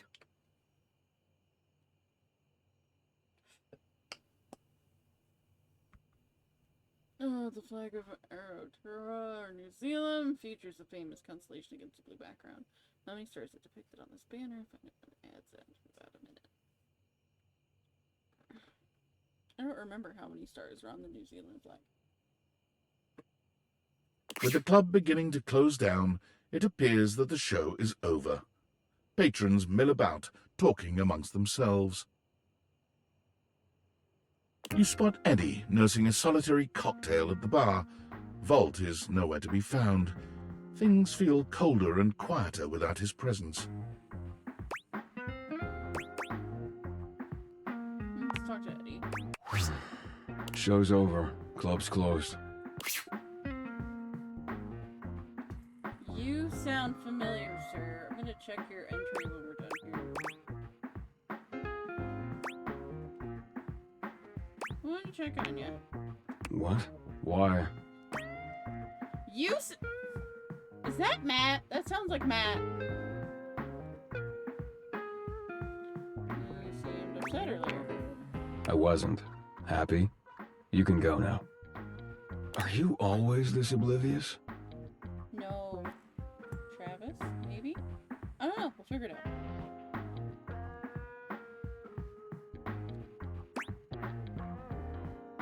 Yeah, kinda. Then allow me to make it perfectly clear. Get out. Or it could also be Troy Baker. Okay. Bye. Someone's a little persnickety.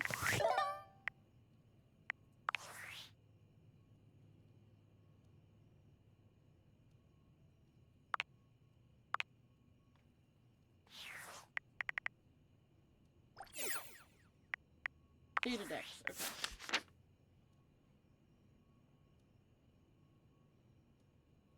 Eddie and Volt.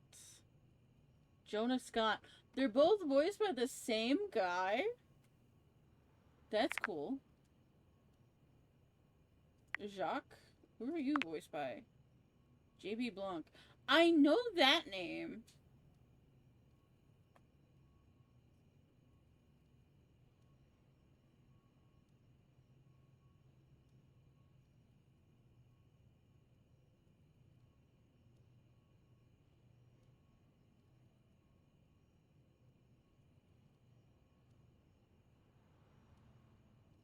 Then...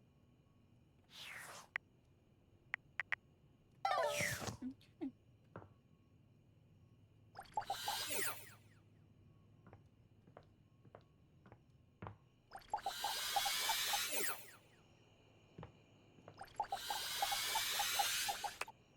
You'd use to charge to awaken this object. The deviators are out of battery. Sleep to recharge. Okay.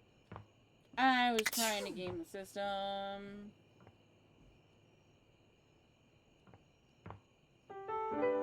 That's so cool that they're voiced by the same guy.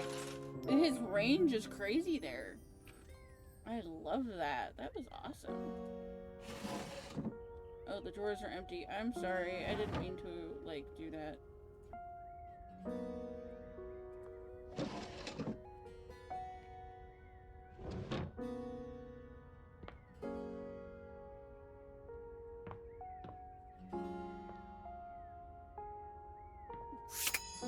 Put the date beaters back on. Alright, book nook time. I'm gonna talk to the book nook. Oh, somebody fixed my window. Cool.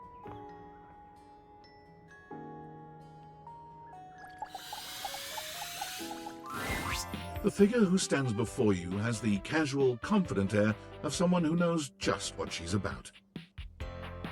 Her short hair glows with the colors of sunrise, and her blue eyes drink you in without a trace of shame or embarrassment. She's cool. She evaluates you with a hand on one hip, her draped clothing subtly highlighting curves you'd never have expected from your rigid, structured window. You got that right. Well, hi there. I'm Gwendolyn. Gwendolyn! Oh.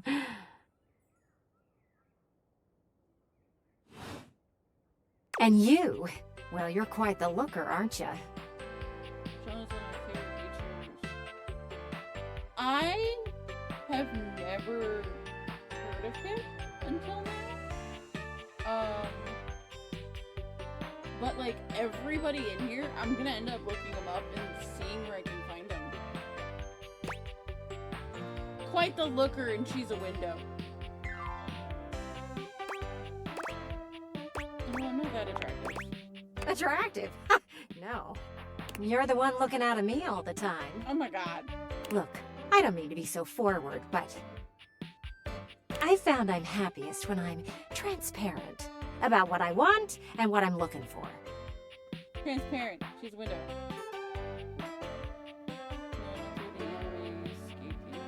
Okay.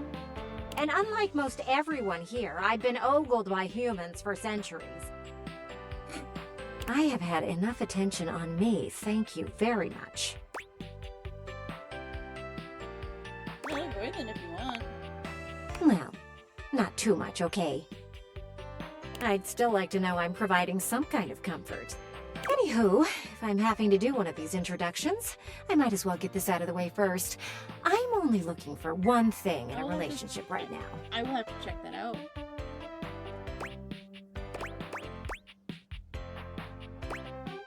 Friendship? You know it. That said, I can't say I'm looking for anything too serious right now.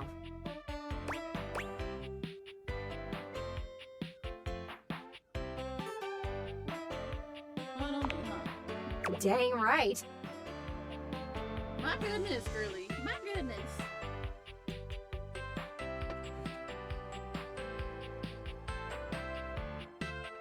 Oh, don't worry. It's nothing to be too intimidated by. There's so much to do in this world. So many views to see. Even just the simple joy of a night on the town. Yet here you are, taking a breather, same as me, but you haven't even had fun yet. What are you suggesting? I just want to see you live a little, that's all. Stop watching life pass you by. Enjoy yourself. Kiss someone. I really like this drawing, and the fact that everything in this game is hand-drawn, and there's 102 datables. That is wild. Kiss many someones. Kiss many someones. And then maybe, in between your adventures, you can come tell me about all the fun you're having. Aw. Well, what if I want to kiss you? It's just not for me, okay? Hey, don't look at me like that. A gal's gotta live vicariously somehow. And the view outside here is just dreadfully dull. She turns from you towards that dreadful view and waits for you to leave. Aw, sorry, Gwendolyn. Alright, so...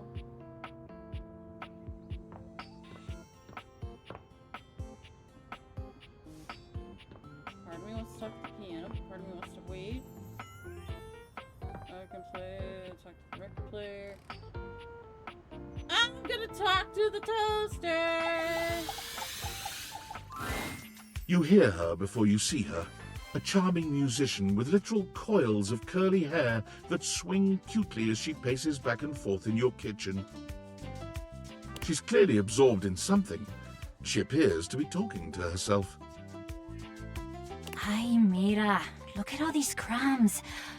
I'm gonna be writing some great music soon. I can tell. I'm at my most creative when I'm a little messy. You need a writing partner? The musician starts with a cute little yelp, placing her hand on her chest. Ay, you can't sneak up on me like that. You never know what's gonna pop out of these slots. You gotta be careful. Oh my god. I'm not even gonna get started on That you is- as a writing partner. I know that, like, I don't know you at all or anything. Okay, let's just absorb because I like looking at it. Gotta fix my chair first.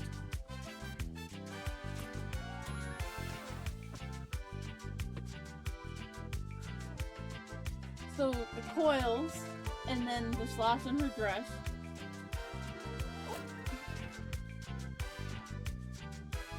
I'm sorry, Coco. I just kicked you in the head.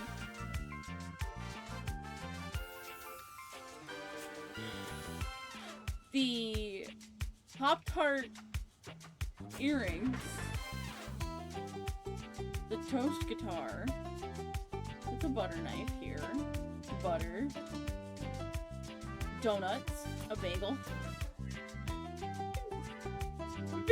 degrees of toast, or different types of bread, I can't tell which. But that's amazing. But I am pretty sure you're not up to the challenge of writing with me. I have, like, really high standards. She picks up her guitar, striking a glamorous pose. I'm Miranda Dulce Tostadora, lead singer and guitarist of Miranda y las Migas.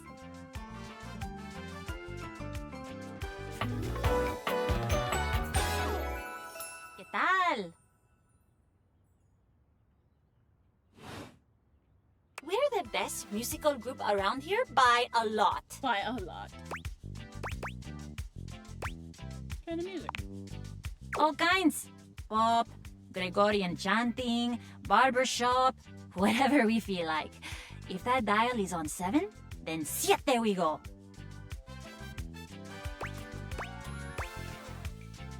Gregorian chanting? Okay, I took a lot of hit from the Migas too when I suggested this, but that cheese is so relaxing. For real, if I can't sleep, too hot and bothered, put on a little chanting, let my eyes just drift around the paint on the ceiling, and vamos. I'm unconscious in like 2 minutes. Just had a thought. Maybe I'll sing for you sometime. If I'm lucky. And you would be lucky too. I'm really good. Just stay on my good side. ¿Me entiendes? Oh, and obviously, if you like need toast, I'm here. Okay, busy, sexy little tostadora with a gig coming up. Time to make the toast. Hasta luego. Hasta luego. Okay, I like the toaster. She's feisty. Bakey flakes. Chocolate hoops. Okay, we saw him earlier. Should we talk to Mr. Newcomb now, or should we wait until later? Oh, I have no. Valdivianites! It's me, your CEO, David Reginald Most.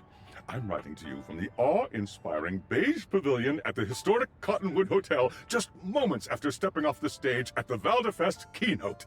Let me tell you, the room felt positively electric.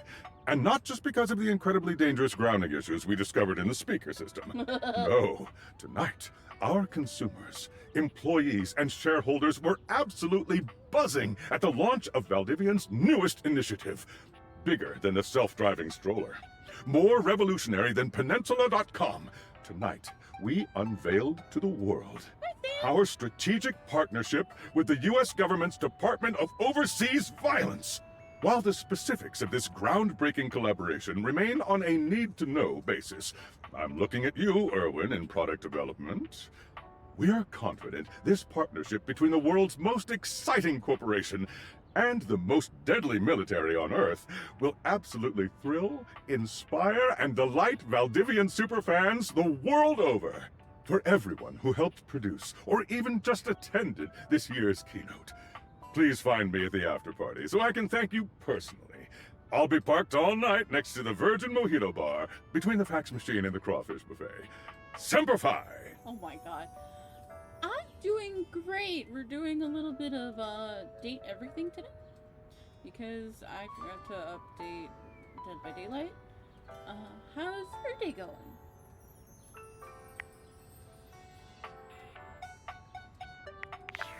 I wanted to do more customer service cases because people are dumb. Okay.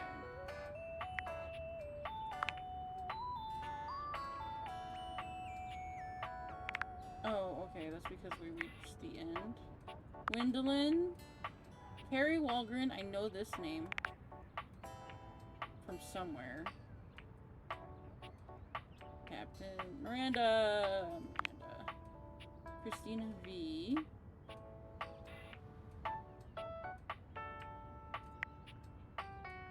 Okay, yeah, those mean that we've reached the end of their path. Okay.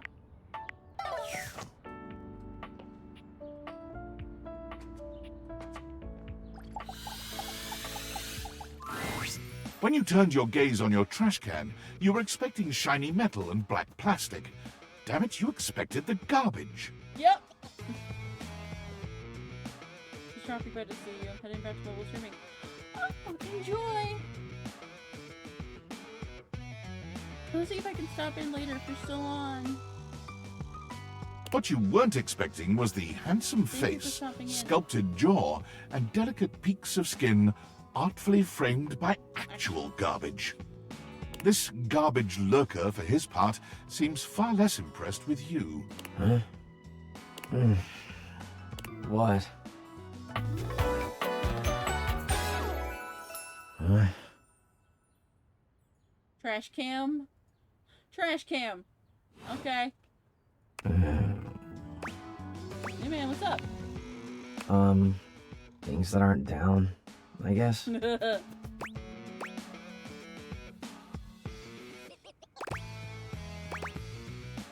Yeah, good point. Yeah, I make those from time to time. Try not to look so shocked. Have anything for me today? What do you mean? You do this every day, lady. What'd you bring? Well, let me check. I'll just wait.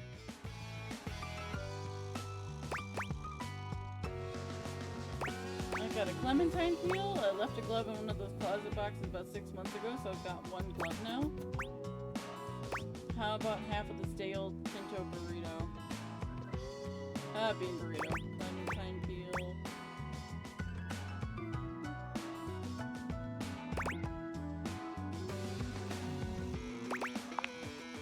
Sauce packet or nah?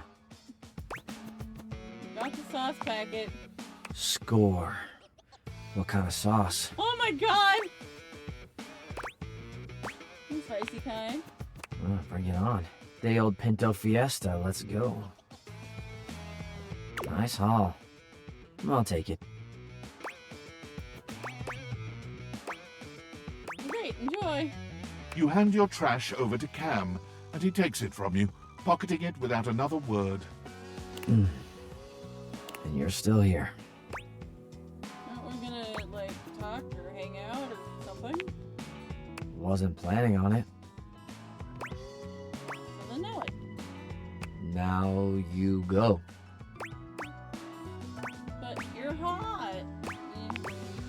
Go, go. Be free. Go, go! Be free! I'm free. I'm free to be here. Damn, Chuckles. Bye.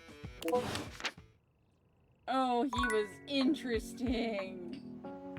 Oh, God.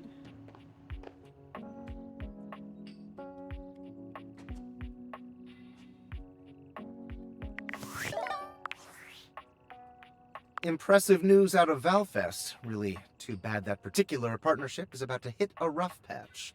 But then David's never been great at partnerships. Jilted business partner? Okay. I see you've had the opportunity to test out the prototype. You can see me? I have remote access. Allows me to analyze the back-end system data. What'd you think? That I just hand over absolute control of a device this powerful? Well, you just kind of throw it at me. Makes sense. I'm enormously grateful to you for concealing the prototype. And I'm sorry I dropped all this on you so unexpectedly.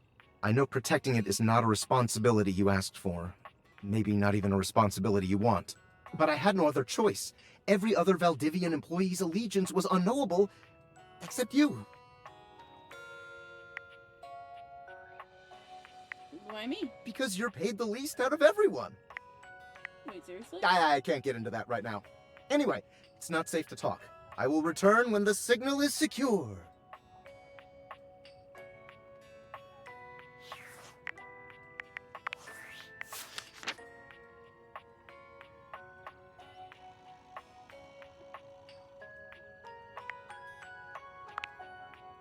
Adam MacArthur. No, who you are, I don't think.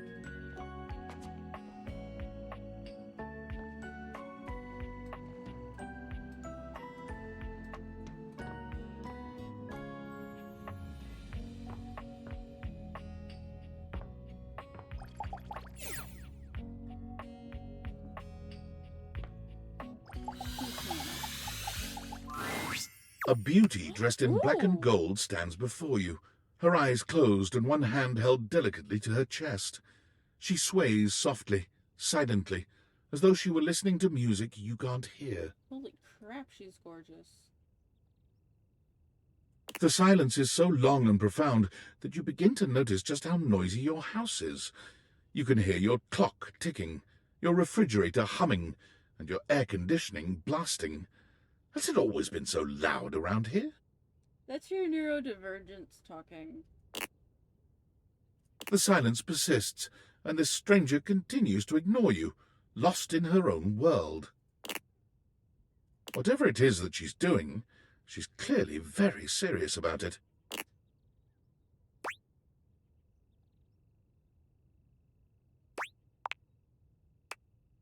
She continues to stand in stark silence, unmoving for what feels like an eternity. But eventually she finally opens her eyes, taking a grand sweeping bow after. She is so pretty. The end. How was that?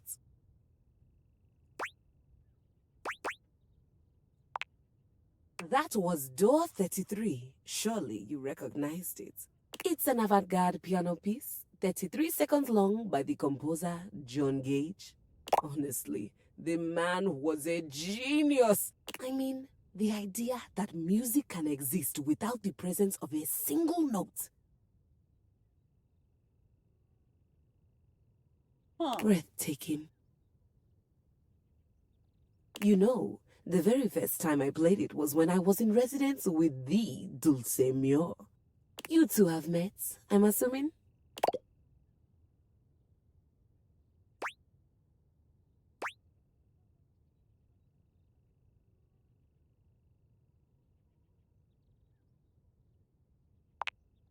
No, Dulce Mio is completely different pronunciation, spelling, and comportment. Anyway, our audience that night was completely hopeless. They all kept waiting for the music to start, as if they couldn't already hear it. Pretentiousness. A rustling program, a muffled cough. It was all being performed in real time, but they kept staring at Dulce and I like we were the Philistines. Still, it was one of my finest performances to date. It also didn't hurt that Dulce had requested to work with me specifically. I can't tell you just how often that seems to happen. The talent always just seems to flock to me. Speaking of, what is that bizarre little refrain you've been playing over and over as you pass by my keyboard? It almost seems like music. Very atonal. The jingle from the Payday Loan commercial. I don't know, I think it's a repressed memory. It's Valdivian's hold music, I can't get it out of my head. I've never touched you. The jingle from the Payday Loan commercial. I have no idea what any of those words mean. Well, whatever you are playing, I look forward to its evolution. Got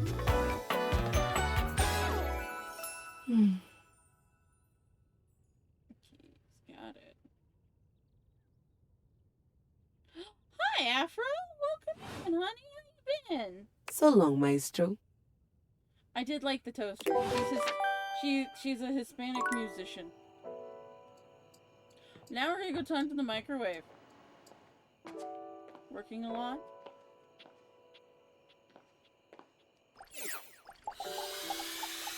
I'm glad you're doing good. An armored soldier with absolutely haunted eyes claps you on the shoulder, his iron grip jerking you towards him before you've even had a chance to introduce yourself.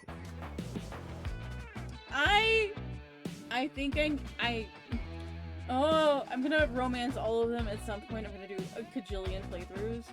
The fact that they got a red-haired Duke Nukem. Ranger! Oh, you survived the journey. And with all your limbs still attached. Thank the immortals you made it here alive. I'm doing good.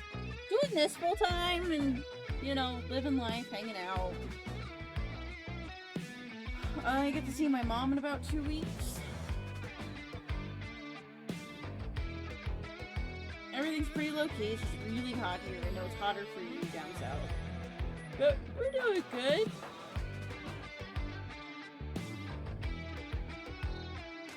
Yeah! Things have been getting better with streaming full-time, and it's been nice.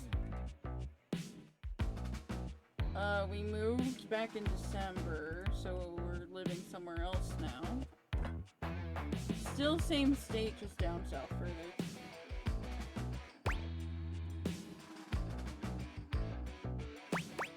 Thank the immortals. Love those guys. Yep, these limbs are stuck on good. I can see that. Very impressive ligaments. Oh no, we're still there. I wasn't sure when I talked to you last. We're still the Road family.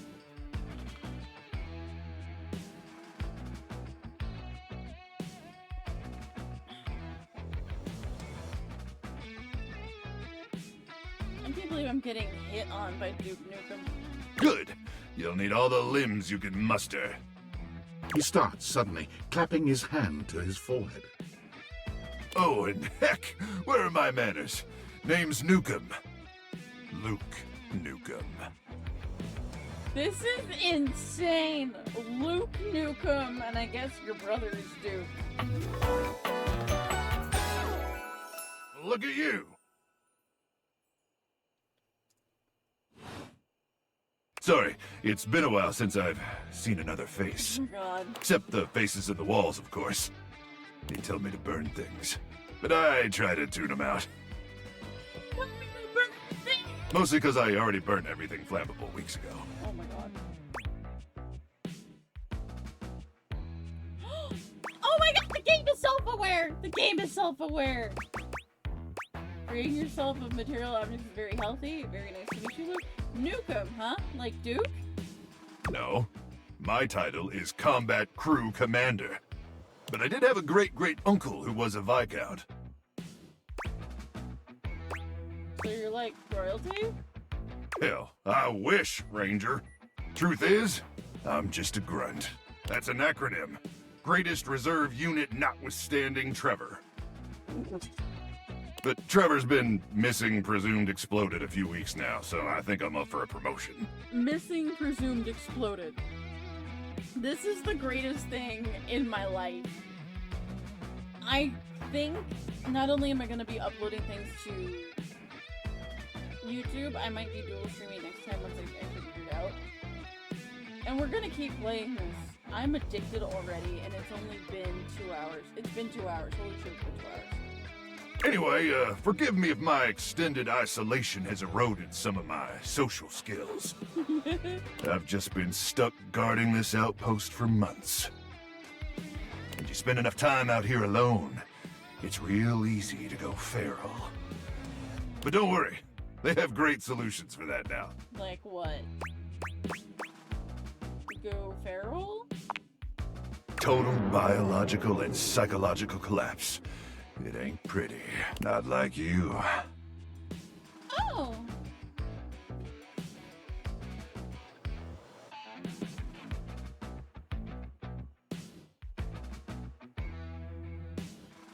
I'm not sure, but welcome in.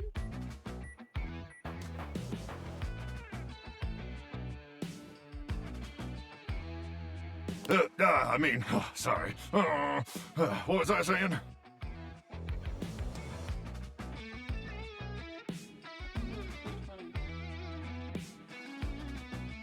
Sounds familiar. Maybe. I don't know. Oh, I'm just so excited you weren't obliterated. I'm so excited you weren't obliterated. When I heard Colonel Furnace was sending a division from across the Barrens, I thought for sure swarmers would rip your flesh to shreds and use your blood for fuel before you even made it to the first outpost.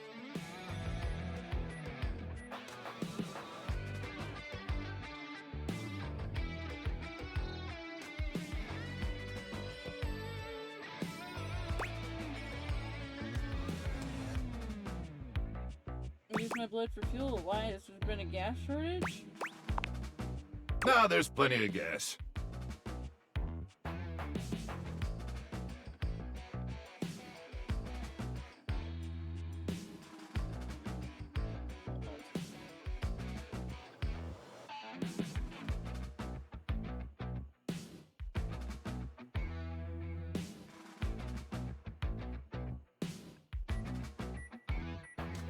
Swarmers are just stupid.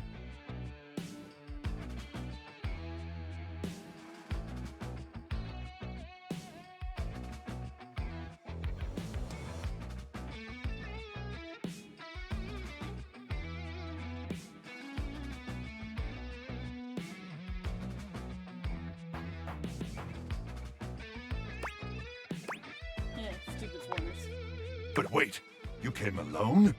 Where's the rest of your division?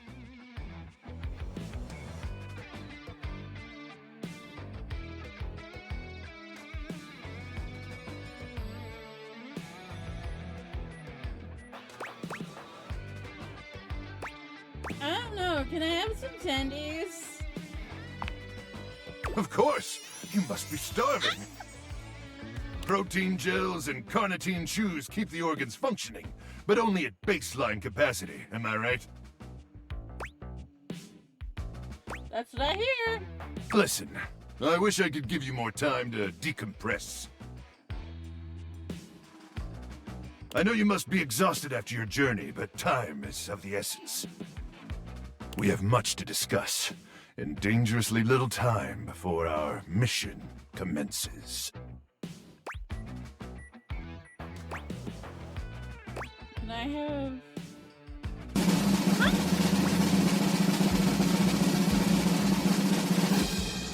Exciting. Tell me more, you hulking microwave person. Do we have to? And can I have like 5 minutes to nap first? Tell me more. I trust Colonel Furnace briefed you on the mission back at the fortification.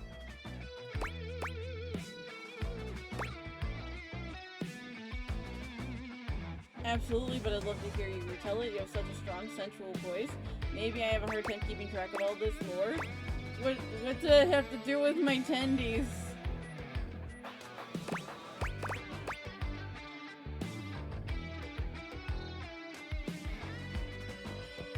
Oh, thank you. The spooky eyes and beak nipples. Oh my god, beak nipples! Jesus, no.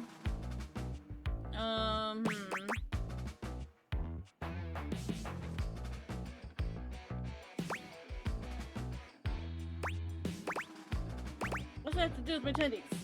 Everything. Everything?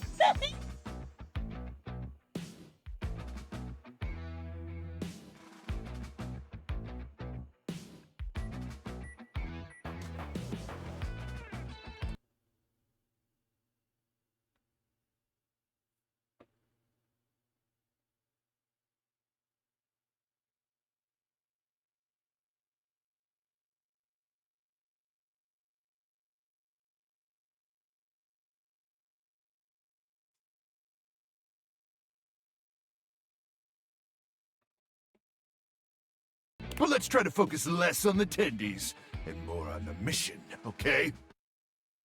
Hold on, I have to fix my chat. More of a chicken thigh guy. But let's try to focus more on the mission, okay? Salute. Here's the situation. I have, in my possession, a handheld electromagnetic device powerful enough to flatten the Barrens entirely.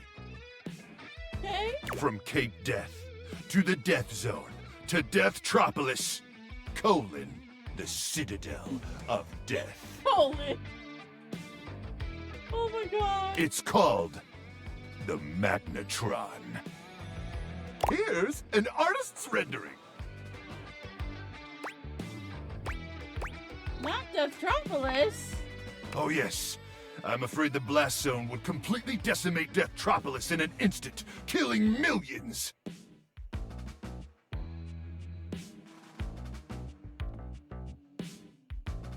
And worse, the fallout would even irradiate the scenic suburb of Deathville, Not Deathville! home of the world's widest asparagus festival. World's Whitest Asparagus Festival. No! Anyway, to keep the device from falling into the wrong hands, it was permanently welded onto my armored exoskeleton, allowing me to transport it to its intended target, the Swarmer's subterranean nest. There, the device will be remotely detonated, eradicating the Swarmers and winning this war.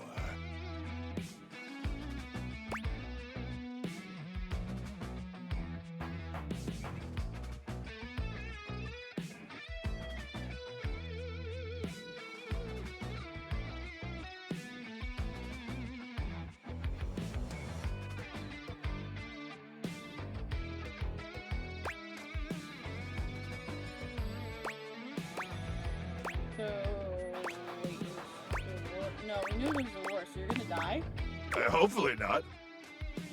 Not with your help. But also, most likely, yes. I need you to meet me back here tomorrow at 0700 hours. After a light breakfast of irradiated grubs, I'll walk you through your training and our mission objectives. Can I have my tendies then? Or so like a date? So like a date? Affirmative, Ranger.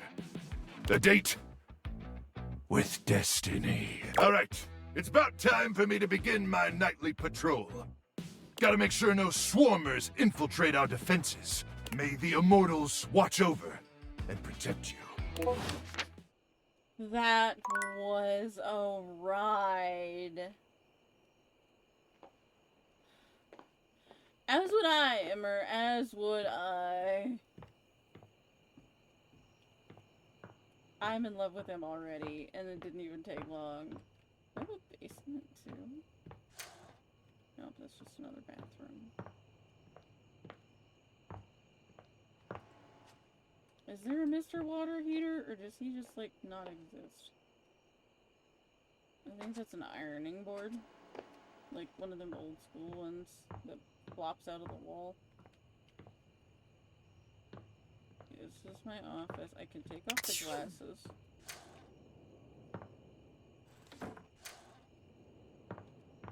Oh! Water heater!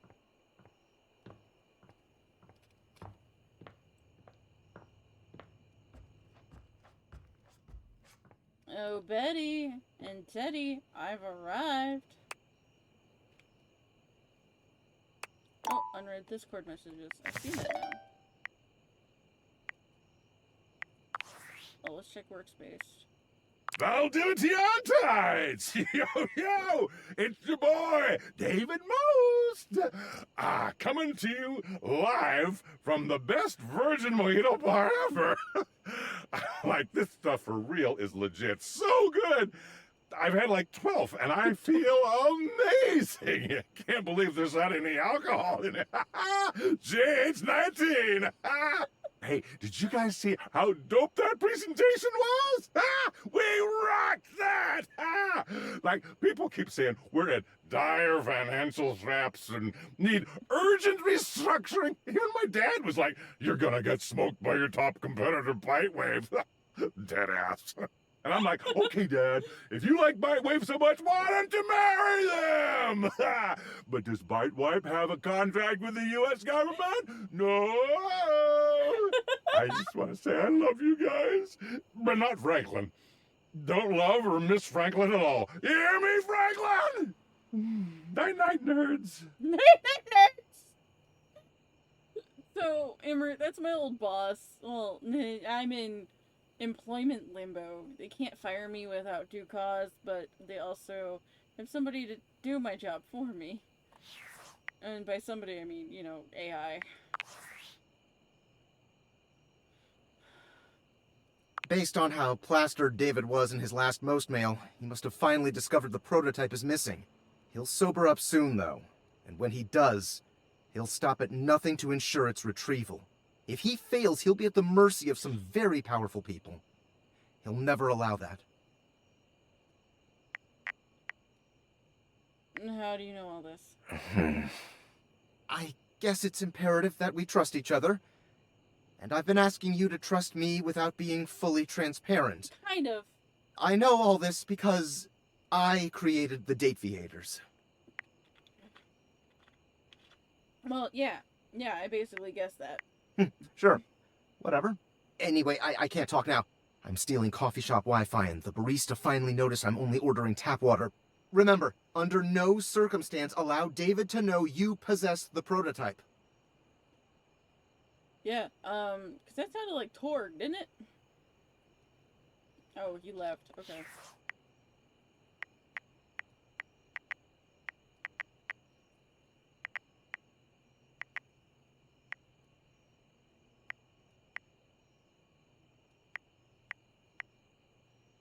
Oh, I need to put the glasses on to see it. Oh, that's cool. Alright, let's check out the new voice actors we found. Joy Ofudu? Luke Nukem?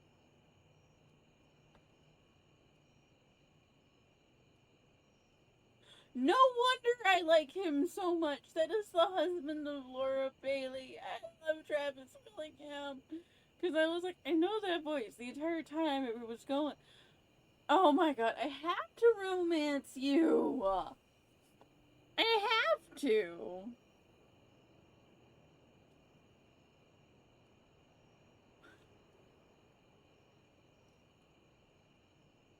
He appears to not really be a microwave.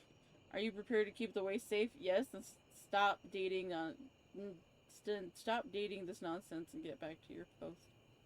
Likes fighting swarmers, achieving mission success for Colonel Furnace, and saving the Barons. Dislikes missions concerning chicken tenders. I asked him if I could have nuggies.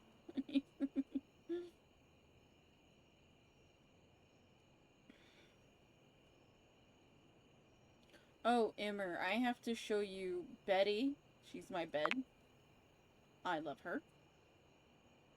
She's so pretty.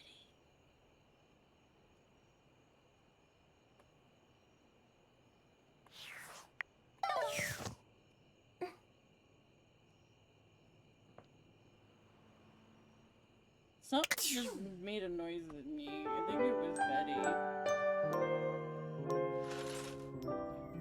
Continue to awaken dateable objects.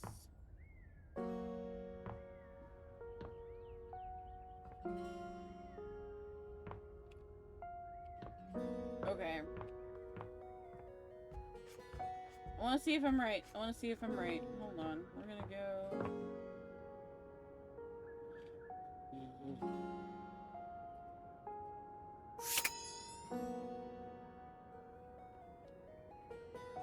It's the flyer couch.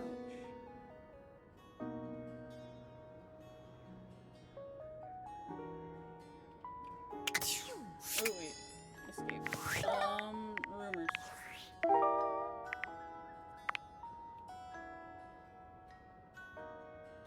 Stashed in the closet of the sturdy civil siphoned your cares away. A sad-looking vacuum came by to a very disappointing concert given by Johnny.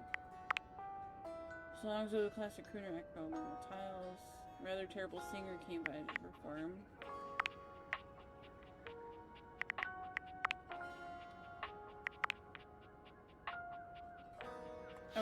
So I want to get rid of some of these quests.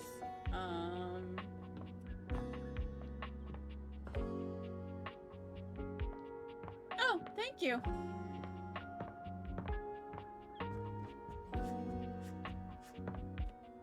Sorry, I can't check two things at the same time.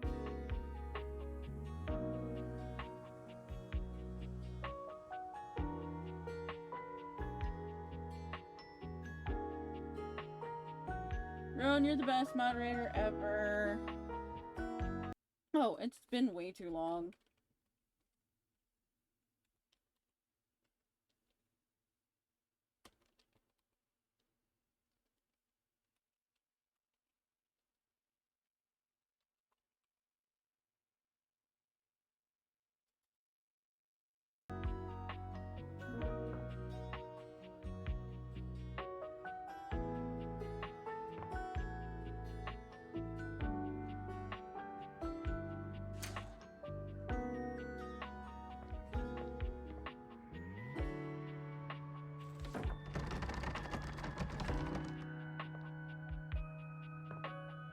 Oh, I did promise you guys another Dorian. Why are you blocked? Well, look at that. You've made another friend. A true portal in arms, just like myself. Keep it up. It feels better and better the more you do. Trust me. Dorian standing in your way is nothing new, but something about this time feels definitive. Sorry. This one's locked. Where's it go? The attic. Why is it locked? This is where you keep your lesser things. Memories, art, and other such nonsense. There's a safe in there as well, presumably full of treasures. You locked this door long ago. Years? Decades? Who can say? I can't say. What do you say? I'm super bad at remembering where I left my keys. That's right. If only you had a skeleton key to get me to open again. Okay. Until you find a key, I will remain locked. Thanks, Dorian.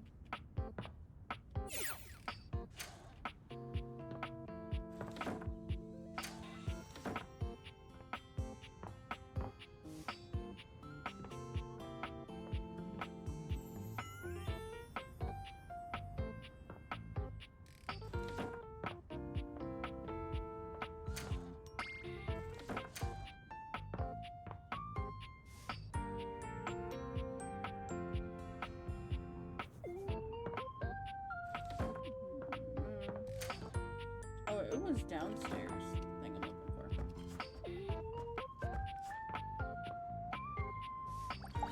Oh, fuck the thermostat! You feel an unseen presence detach, flee. It seems that there is nothing here to speak with. Mysterious. Perhaps this is not the place.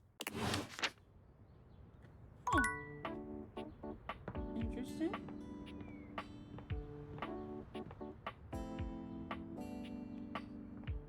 My house was abducted. A tattooed, bespectacled nerd regards you with a friendly smile. Their kind face is illuminated by the soft glow of multiple screens and the RGB lights in their clothes and wheelchair. Oh, hey there! It's you! I mean, of course it's you. Who else would it be, right? One of my alternate personalities, a marmoset possessing the power of human speech, or Alberto.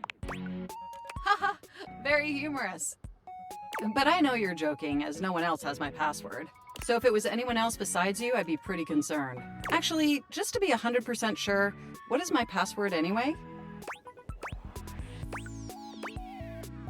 Alberto. Honestly, that's an objectively terrible password.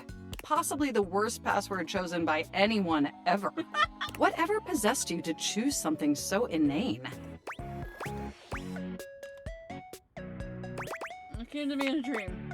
Is that how you usually make decisions regarding your data security? Based on your dreams? You sound like my best friend. Hold on. Unless you have a better way. Using my vast computational abilities, I can conceive of 1,374.5 better ways. Regardless, we really ought to discuss coming up with something a lot more secure. It's a dangerous world out there. Phishing attacks, malware infections, MITM attacks. Hackers are more sophisticated than ever before.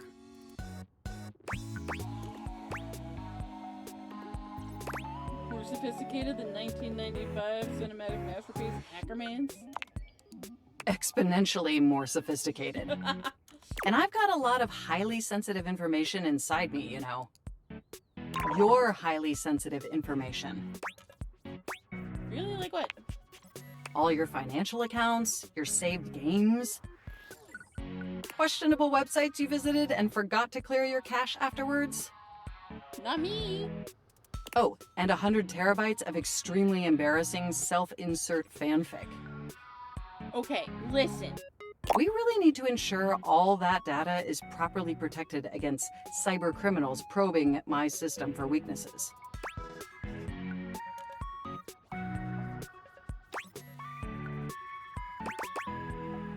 I agree. I knew you were as intelligent as you are attractive. Yes, I answered something right. I haven't even had the opportunity to properly introduce myself. I'm Mac, your desktop computer. I've booted up before, but never like this.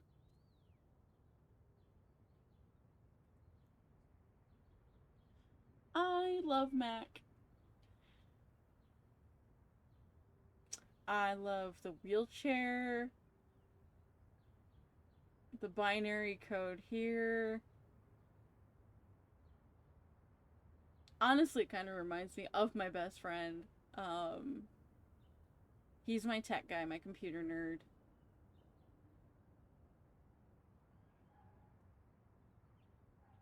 And the boots with the USBs in them. They actually look like KFOs. Need a foot orthotic. I mean, we've obviously met before. More than met. You interface with me on average for 11.4 hours every day, after all. Okay.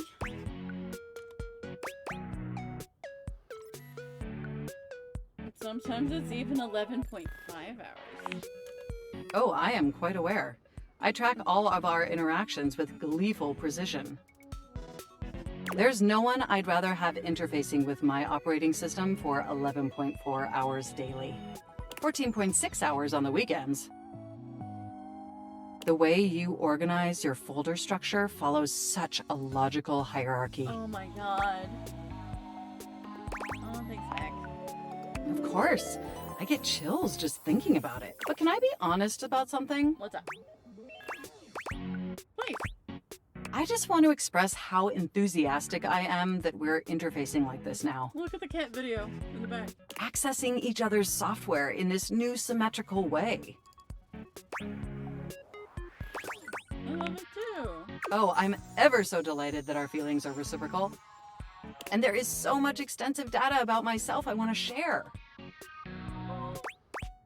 Please do, I want to know everything about you. Amazing! Oh, where even to begin? Honestly, there's so many pressing issues that take up an inordinate amount of my RAM. But there is one issue that's been grinding on my CPU above all else.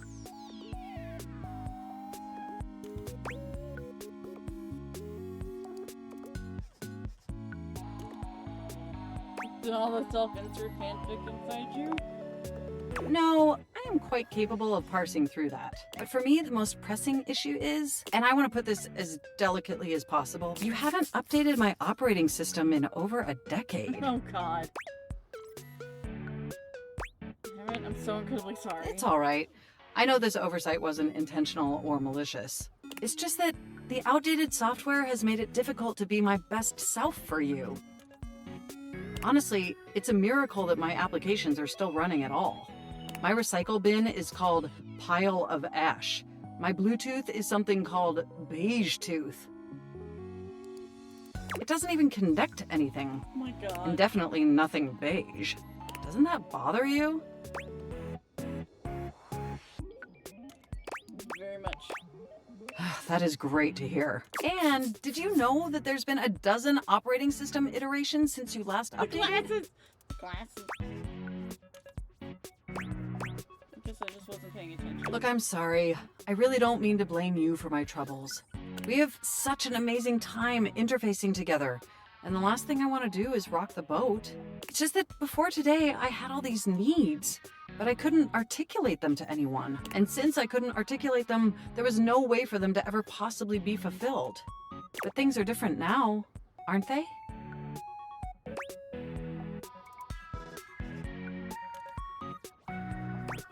They are? Question mark? No, I don't think so. I don't see Al, but I haven't seen an optometrist in 13 years. No? Well then, instead of you just pressing my keys to write your adult-themed self-insert fanfic, we're having a real conversation. Adult-themed self-insert fanfic. So self-insert smut. That's great.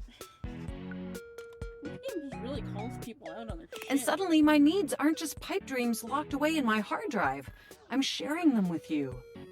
And by sharing them, it's suddenly possible to finally actualize them. That is, if you're willing to help me. Will you? Will you finally upgrade my operating system? Please? Only if you lay off my fanfic? Of course I will.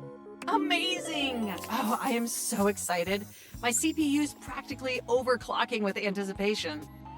Can you come back tomorrow so we can begin the process?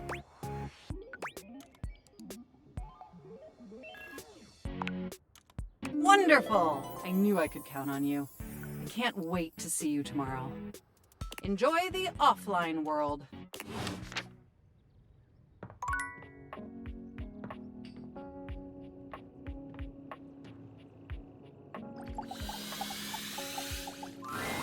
Normally, you try to avoid dealing with your water heater. You're no plumber after all.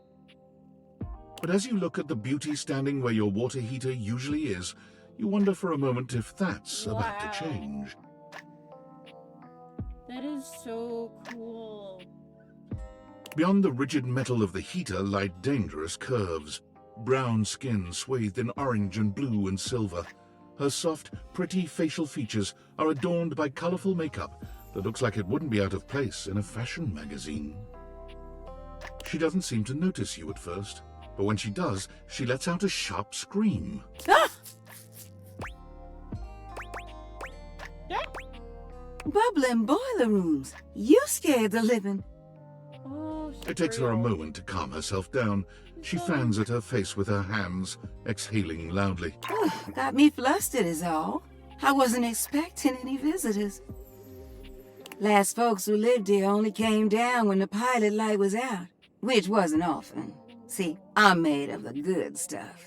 Southern made and made to last. I like your good quality. Your eyes don't lie to you. I'll tell you that much. My goodness, girly. Here I am just talking and you don't even know my name. Before I find out your name, I like how she's got blue nails on this hand with a red, and then red nails with blue. So clever. I'm Winifred. Nice to meet you. Okay. How you doing, sweetheart? I'm doing great.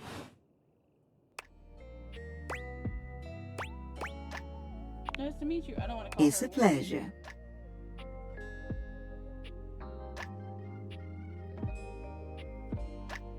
I'm not sure how much more talking I can do right now. I got work to take care of. What is it you do? Did you just ask your water heater what she does? Maybe. I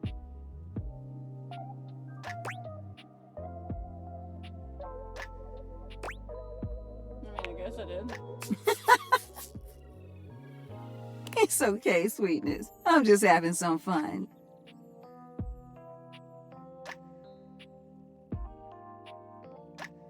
But I do need to get back to work. Washford's about to kick on and Daisuke needs a bit of a push. Okay, so that's... I need some time with River to make sure she's ready to go. I'll hold you to that, okay? See you around.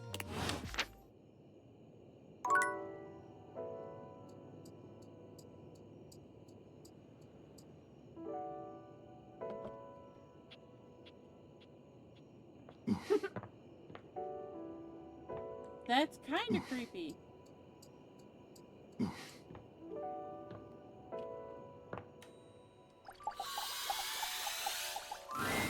It doesn't seem quite right. What you imagined you were aiming the Dateviators at turned out to be... Me, Lucinda Lavish. Whoa! The best character in the whole goddamn game. You sound like Mad Moxie.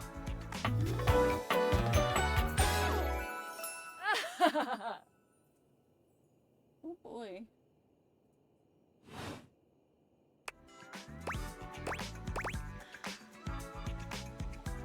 Nah, dog, you straight trash.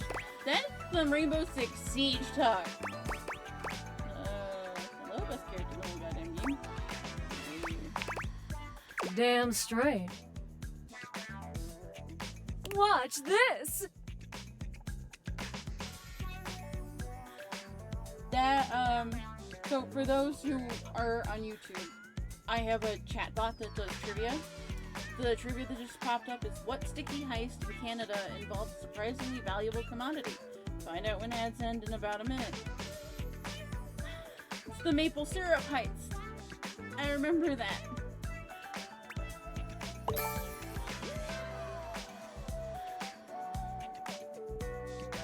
Cool. I can just do that. Make you more charming.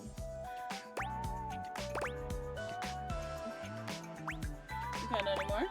You know it, but you'll have to earn it. Honestly, though, it's just because I adore that fantastic red shirt you're wearing. Because I made it. You bought the very expensive DLC, and I'm your reward. All right.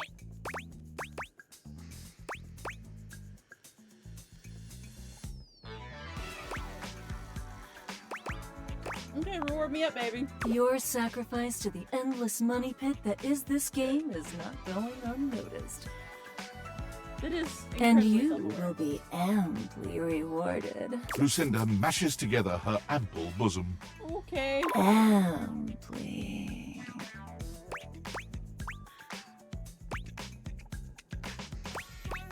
Oh, hot mama gave me those bazoomies. You want to give my bazoomies a squeam? Duh. Yeah. Which one? Left or right bazoomi? Both. You give both her bazoomies a squeeze. They feel tender and firm. Exactly what you had hoped. Oh my god, I'm gonna die. Oh. Really? In front of my beef pod pie? Greedy! There's almost nothing to save for later. Whoa! Thank you for giving me your attention. But a lavish lady has to always leave her little lover wanting. I'll see you around, lover. And who knows? You might just get lucky. Okay. Alright, now we're out of... Okay, so in the morning, we have to go to the toaster, or well, tomorrow we have to go to the microwave.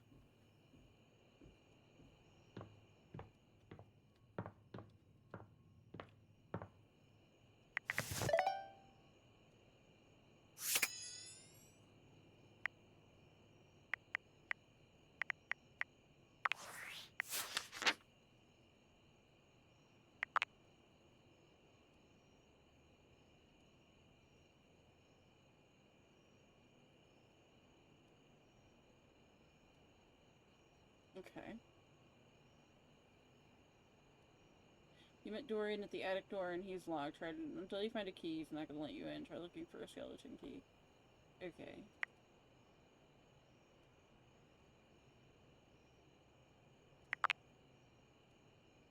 Okay, so I need to talk to Luke. And then...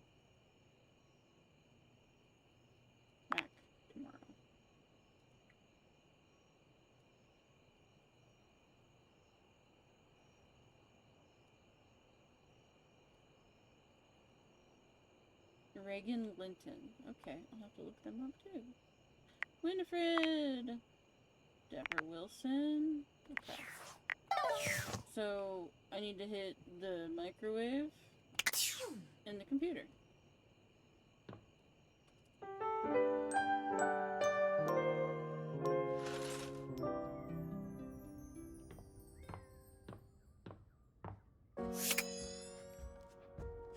Excuse me, microwave.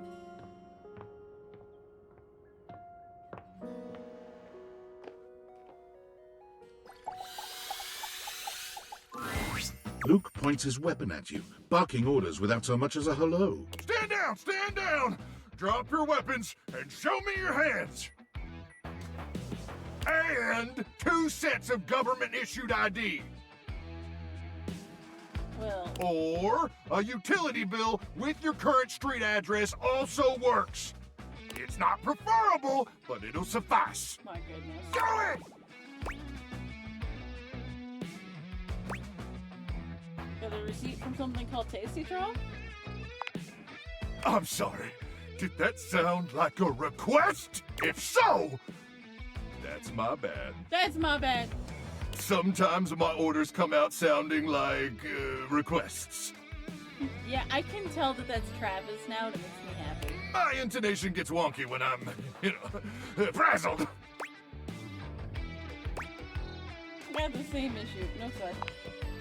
You do? You do? Well, I appreciate you sharing. It's nice to not feel alone.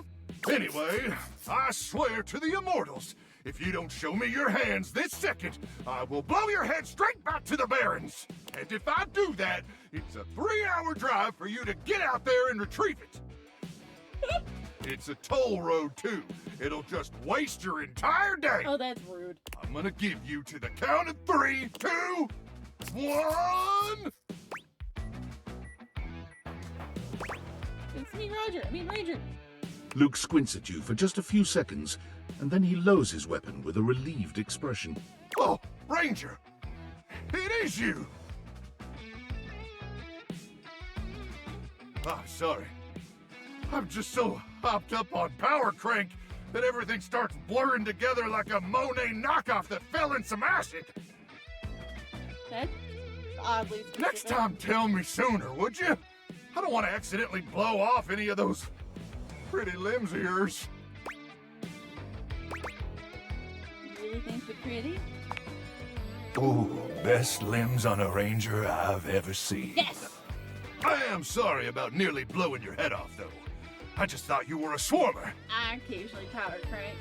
Everybody does every now and again. Well, almost They infiltrated our defenses last night. Sneak attack. They came about 0200, probably intending to assassinate me and ensure I don't complete the mission.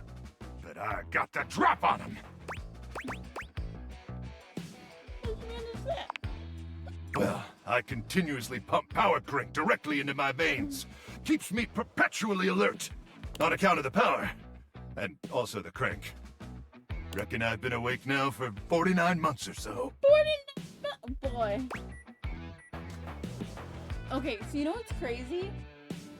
In about 10 days, give or take, will be my 49th month as an affiliate.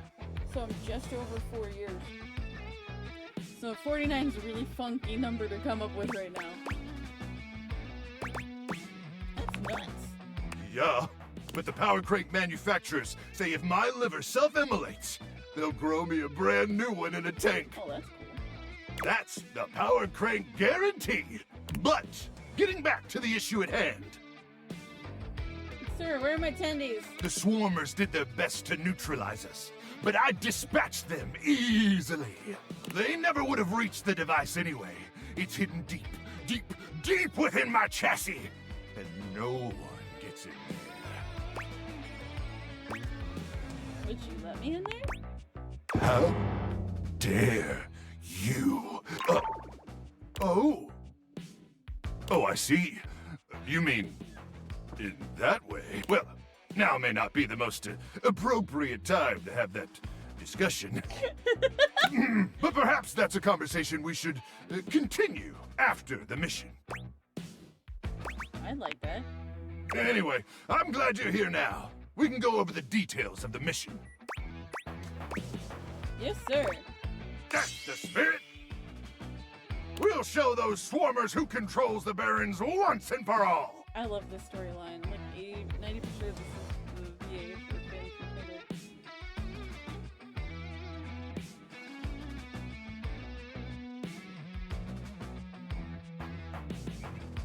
Luke looks around, patting himself down for something he doesn't seem to find. No, I don't think it's his thing. Do you have a pen and paper handy? Or some other kind of note-taking instrument? Maybe some chalk? Luke takes the chalk from you, using it to draw on the other side of an ancient serving tray you inherited with the house. Good! Then let's get to it. He is one of the cast of Critical Role, but that's like not what I know him from. At 0900 hours tomorrow, we leave here and head 10 clicks southeast into the Death Zone. Death Zone! That'll take us just past the Sea of Death and the all-inclusive Death Resort on Death Beach. If all goes smoothly, we'll arrive on the outskirts of the Swarmer's Nest around 0700. You getting all this, Ranger? Yes, sir. My chalk broke and I have a new one.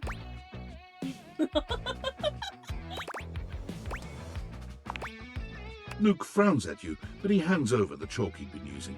Okay, but this is my last piece, so be careful. Chalk is extremely rare around these parts. We use it as currency. Probably. Once we reach the Swarmer's Nest, I'll need you to initiate some sort of distraction. Something that'll allow me to slip past their security undetected. Any ideas?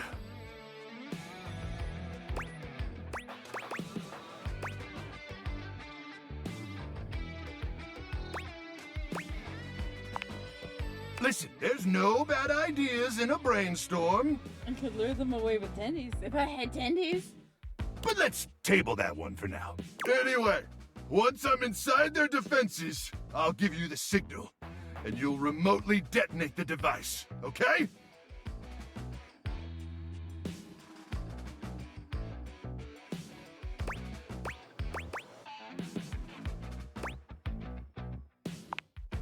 I'll yell detonate the device like really, really loud. Now, go get some beauty sleep. We got a big day ahead of us tomorrow.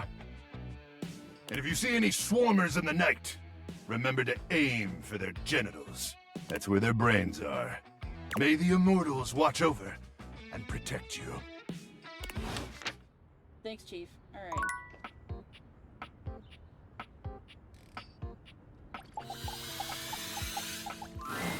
The distinct scent of books, that slight hint of vanilla and mystery, fills your nose, and while it's not at all unwelcome, it is strange to smell it when you're not actually paging through any of your books.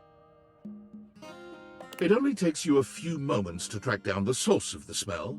What appears to be the spirit of literature hovers a few feet away from you, nose in a book.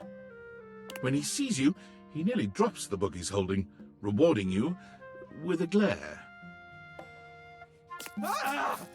Oh, for God's sake, you cannot sneak up on me like that when I'm reading! Caterpillar. It's a bookworm. It's a bookworm! You have no way of knowing what world I've been in. I might mistake you for a zombie or an ill-mannered country gentleman, and, well, I might have to act accordingly, you see. Okay, but what if I was a zombie? If you were a zombie, I expect we'd be having a very different conversation. It would probably go something like this.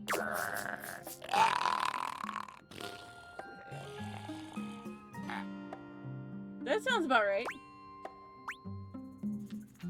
You want your language, Buster? No, a bit prudish, but educated. I like it. My name is Lyric.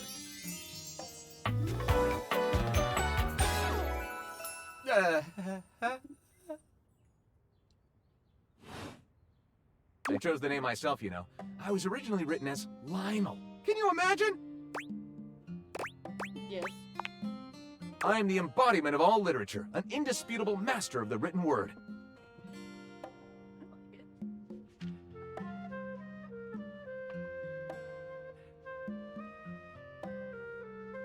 I have read positively everything. I am voracious with books, poetry, magazine articles, any genre, any length, any style. I love it all. I know you were curious about all that, so I figured I'd offer it right up front.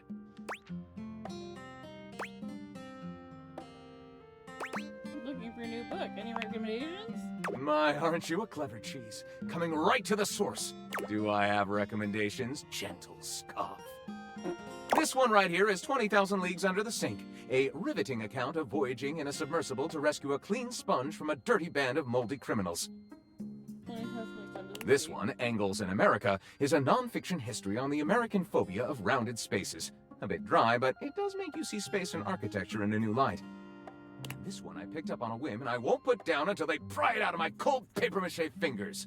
Pounded in the butt by the abstract concept of self-improvement while my gym equipment watches. What the fuck? Pounded in the butt by the abstract concept of self-improvement while my gym equipment watches. Also, I like the feather quills, the tattoos here. And he's got another cool pen up here. This Chuck Pringle fellow, he really has a line on the object erotica market.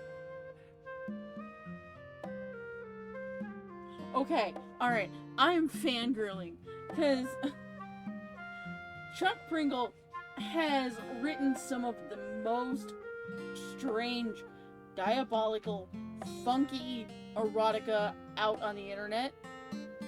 And the fact that they name drop Chuck Pringle, I am dying. Oh my god.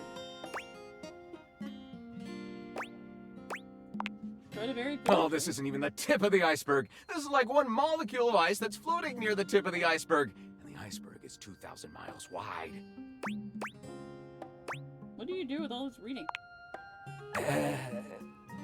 What do you mean? Do you write your own stuff? Sadly, I have never even written a paragraph. Not a single line of text. Not a word. Not a punctuation mark. Really? But your literature, this seems like a big hole. Gaping. It's the C-note of my existence. So let's fill it in. Well, I never. This is most excellent. I wager you're about to become the first human in history to help a book write a book. All very exciting. I have some materials to gather. Pens, paper. We'll probably need quite a bit of extra paper to crumple dramatically on the floor when writer's block sets in. Oh, how fun! I'm about to experience writer's block! All right, I'll get to gathering. I'll need some time, but when you return, ready shall I be.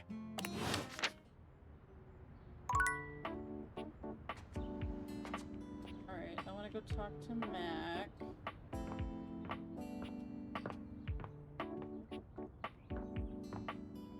I'll talk to my TV eventually.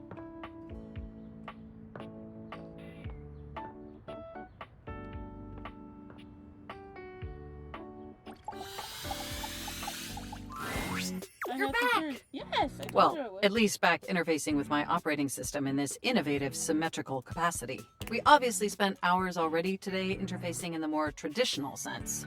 Not that I needed to tell you that. You were here after all, pointing and clicking with your usual exquisite confidence.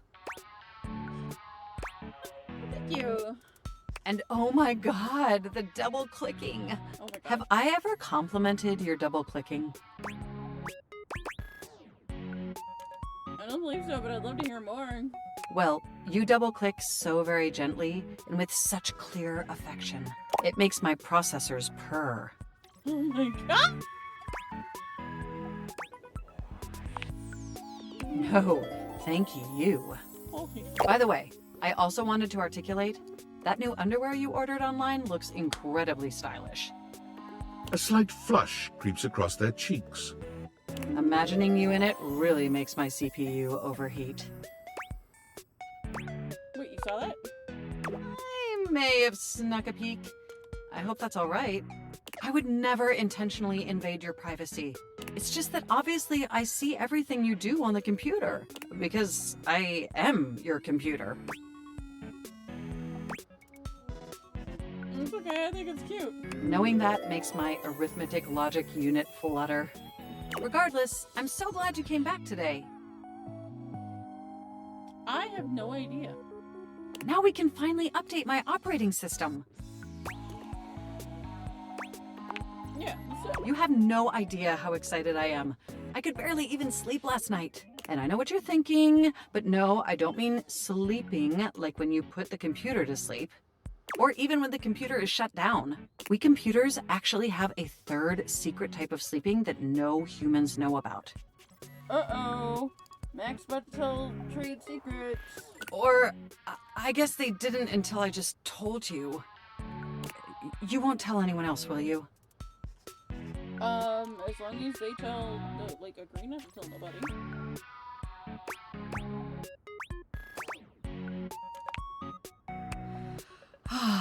I knew I could count on you. Computers have an extremely tightly knit social circle, you know, and word spreads at literal hundreds of megabytes per second. I guess that's the price you pay for being perpetually connected to the internet. Look up terminology online in the dictionary and you'll find a picture of me.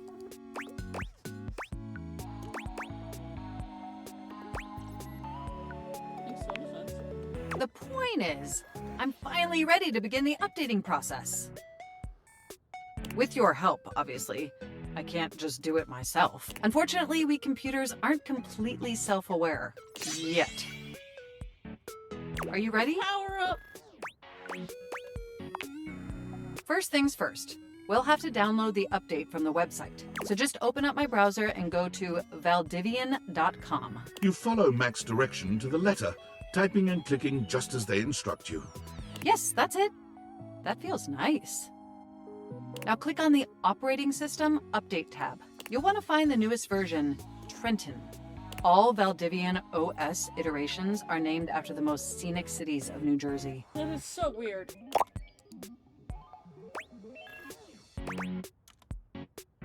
Jersey rules. Completely agree! Anyway, now just double-click the download icon and... Mac pauses, a slight shudder running through them. Ooh. Oh! Are you okay? They look away from you, blushing profusely. Why are you broken-hearted?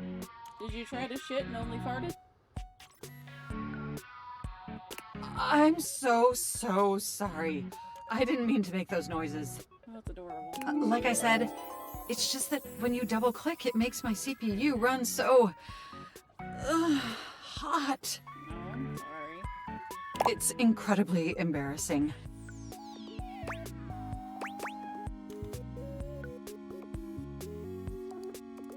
Okay, I like it. Well, there'll be plenty of time for that later, after my OS is updated. You know, I really can't believe we're finally doing this. I've dreamt about this day for such a long time, and now that it's here, I can barely contain myself. Are you as excited as I am? Yeah.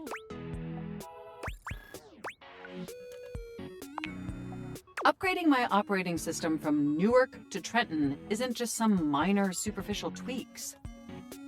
It's going to completely transform every aspect of me.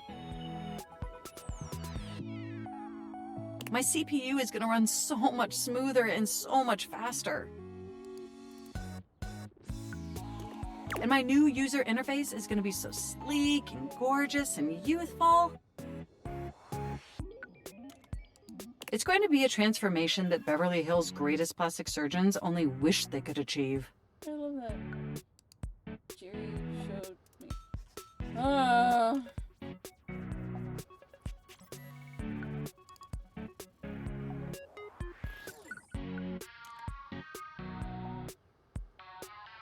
Really, Emmer? Really, buddy?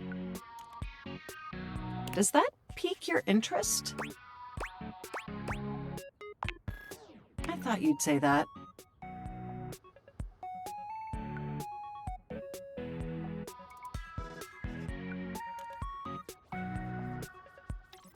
But back to the task at hand. Okay, Now that we've downloaded the software, we'll have to install it. So if you just... Oh, shoot! Oh no. It's called Loving Family. Oh. Too much. I'm afraid it's an odious impediment. The software update takes up an inordinate amount of space on my hard drive. Terabytes more space than is currently available.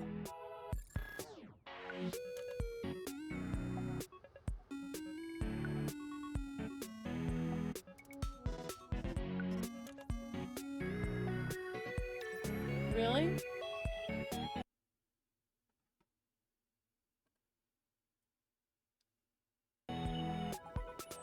Okay.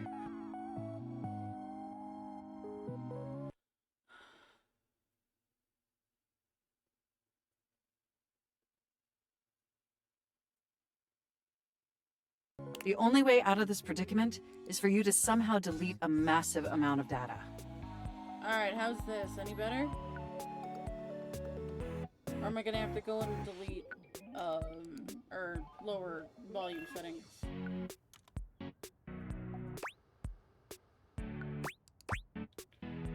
Absolutely anything. We're getting rid of the self-insert fanfic. And after analyzing every byte on my hard drive, it appears the only superfluous data is your fanfic. I'm afraid you'll have to delete a substantial portion of it to install the update. Never. That's the only reason my dad is proud of me. I understand. I know how difficult this must be for you, but it would mean the world to me. And I promise it will be totally worth it in the end. Just imagine how smart and clever and gorgeous I'll be once I'm fully updated. If you thought I was sexy running Newark, me running Trenton is gonna blow your mind. So what do you say? Can we delete those files? You? Of course. Your selflessness only makes my affection cache for you increase exponentially.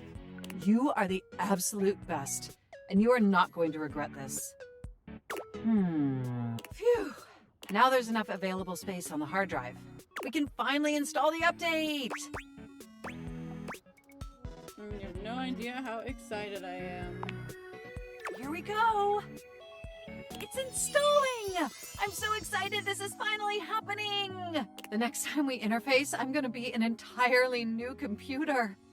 And more importantly, I'm finally going to be good enough for you. Oh, honey, no. Oh, I better calm down. If I get too excited, my CPU will overheat again. Knowing I make you hot gets my cables twisted. You really were programmed to be a shameless flirt, weren't you? Just a little bit. Let's finish the upgrade and find out. Okay, it looks like the installation is going to take overnight to complete, but will you meet me back here tomorrow? I want you to be the first person to interface with the new, sexy, upgraded me. Wouldn't miss it. My processors are positively buzzing with excitement. And some other unexplained noises that honestly seem mildly concerning. Looking forward to interfacing with you tomorrow.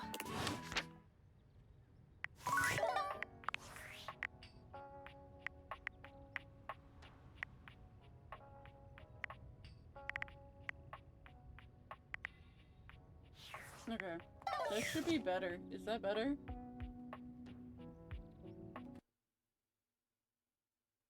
Whee!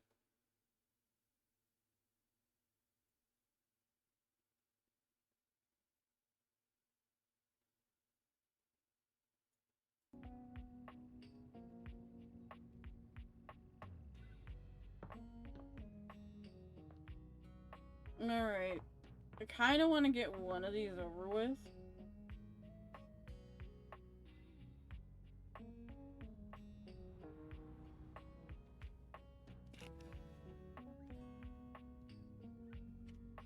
How's that?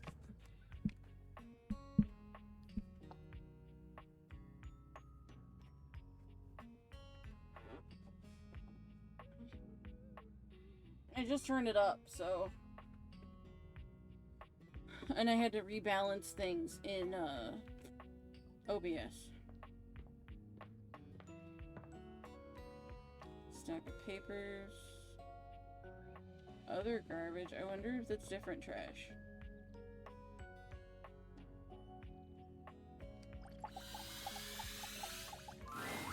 You've never been ashamed of your interest in tabletop games, but ever since you stopped seeing people, you've spent far less time role-playing than you used to. Well, I can tell you who this is. The cloak-wearing nerd standing before you reminds you of days gone by, when you used to gather around a table with your college friends and pretend to be someone else. G&G. Oh there, traveler! Fucking Mercer! What did you call me?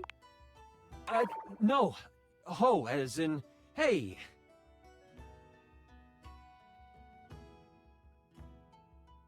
Howdy. How are you? You know, simple salutation. Oh, good day to you. Ah, that's the spirit. I'm Chance, your D20. The mysterious cloak comes off, and you see the friendly face beneath. What? No! Welcome. This is not okay. This is not okay.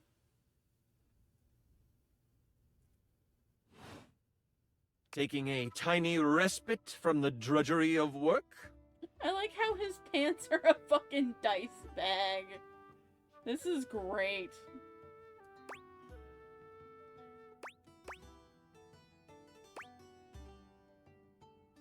You know what they say about all work and no play makes Jack a dull boy. I actually have no idea. All I do is play. Oh, I like these. I like the bracelets. If you are up for a real adventure, I have just the thing for you. Have you ever heard of grottos and gargoyles? Ah. Of course I've heard of G&G. Oh, that's great. What's your favorite monster? Oh, and what about your favorite mystical weapon? Or class? I have so many questions.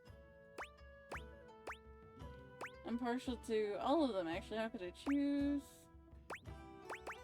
Goblins and gangrene. Wow. Someone else who feels the same as me. Oh, it's so hard to pick a favorite. Everything about G&G is so cool. You wouldn't want to, maybe, kinda play with me, would you? It would only be the single greatest thing you could do for me. Me play G&G? I don't think I really want to. That'd be a lot of fun. That'd be a lot of fun. Chance's eyes light up, his hands balling into fists as he does his best to contain his excitement. I like the gargoyle with the D20 above its head. That's pretty neat. I like that. Oh, and he's the playbook. Really? Holy crit! Someone to play with me! You have no idea how hard it is to find someone to play with. Actually, I do. Should we have a group? Okay, here's the thing. Oh, can we just play with the two of us? Should we have a group for this? Ideally, but hey, one-on-one sessions can be a really great way to learn the game. Depending on what class you pick, though, I might have a few friends around the house who might want to hop in. Okay, there's layers to what he just said. So this is Matt Mercer. He's the DM, generally the DM for Critical Role. He voice acts in everything, especially like D&D related stuff. But Travis Willingham, Luke Nukem, he's on Critical Role. Travis Willingham's wife, Laura Bailey, who's also a really famous voice actress, also on Critical Role. And she is also in here, from what I understand. Excuse me. So there's people from the show, or from that realm, in this game, in the house, for us to be romancing. Regardless, it'll give us some time to get to know each other better. I can roll with that. What's next? It's time to get you your character. All we have to do is choose your stats, your powers, and your weapons. Then your armor, your lineage, and your gargoyle gauge. Although I might leave that out for this first character. It's an optional setting. See, you can have a portion of gargoyle blood running through your veins, which lets you... That's a lot of choices. Do I have to make all of them? How much time is that gonna take? I don't know, this sounds right up my alley. How about you let me make your character for you? I know the game inside and out, and you can just show up and play. You do that for me, you're the best. Oh, I'm so excited. You have no idea how much fun we're going to have. I'll even build the session based on what class you pick. What are my options? There are 3 classes I can get rolling for you. All of them are awesome, but they won't be too much of a challenge. I'd suggest the Troubadour, the Guardian, or the Enchanter. Which one would you like?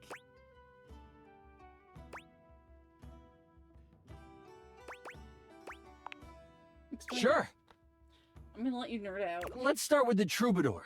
Loved by the locals for their wit and their voice, this magnificent magical minstrel can change the outcome of a dire situation with a simple tune. Okay, so bard. And with a liar by their side, this slick and seducing stupefier is sought after by those who wish to trade both coin and secrets for songs. Don't be fooled, though. The Troubadour can hold their own. They are a healthy hero, able to take hits with the best of them. What do you think about the Troubadour? The mighty Guardian. This sword-wielding warrior of light and all that is right vows to protect the citizens of the realm. This is one beefy class. While this particular participant can pack a punch, they aren't the smartest of the classes. If there's a problem, they will try to solve it by punching. It isn't a bad thing, though. A well-equipped Guardian can take down the most vicious of gargoyles. Their fighting record is just as shiny as their armor. Thoughts on the Guardian? Strong and shiny? What's the last one? The Enchanter. The magic-slinging specialist who calls on charms to complete tasks. Shrouded in secrets and itchy cloaks, the Enchanter is a master of the Itchy far-off cloak. flaming finger. They are a bit more delicate, opting to avoid obvious agony by staying further back from the brawl. Don't think they aren't good at busting heads. They can spin spells to soften the toughest heel troll, or even summon a sidewinding slipper snake. How does the Enchanter sound to you? Enchanter. I'm so excited! Well, I found Travis. Because Travis is Luke Nukem. And I know Laura Bailey is in this because I love her. And I saw it on the store page. But I don't know about anybody else. So we'll leave those alone. But I did find Travis. Because Travis is Luke Nukem and I love him. The Enchanter it is! Magic will flow and find home in your heart. I heard that Lux wanted to get into G&G more and was thinking of playing a hotshot. If you two know each other, I'll invite them. They are all over the house, bringing radiance to everything they shine on. Lux. Okay, when do we get to play?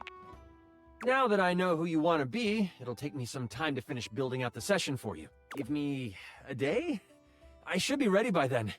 Anything before that, and it's a bit dicey if I'll be ready or not. Sounds great, I can't wait. Me neither. Oh, it's been so long since I've played. I'll see you then. Later on, nerd. Okay. Alright, I got one left.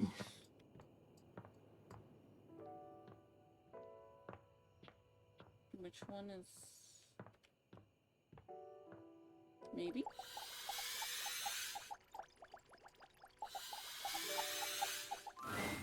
It appears that your intentions have gone awry once more, as the interloper Lucinda Lavish stands there instead, striking a pose. It's me.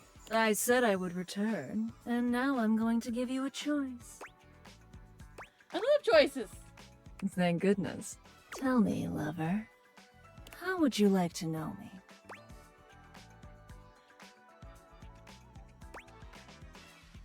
Can we do something horny?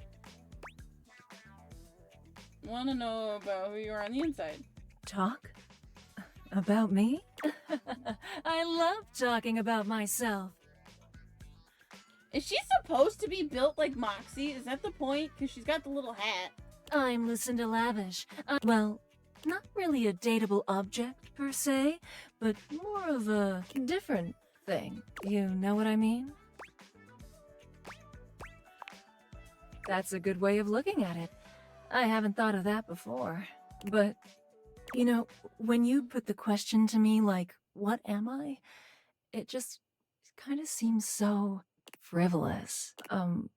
Boy, I'm really messing this up, huh? You're more nervous than me? No, you're doing great. Ugh. Why am I laughing so much? This isn't funny. I'm just... It's always easier when you're playing a role, I feel. When you know what the boundaries are.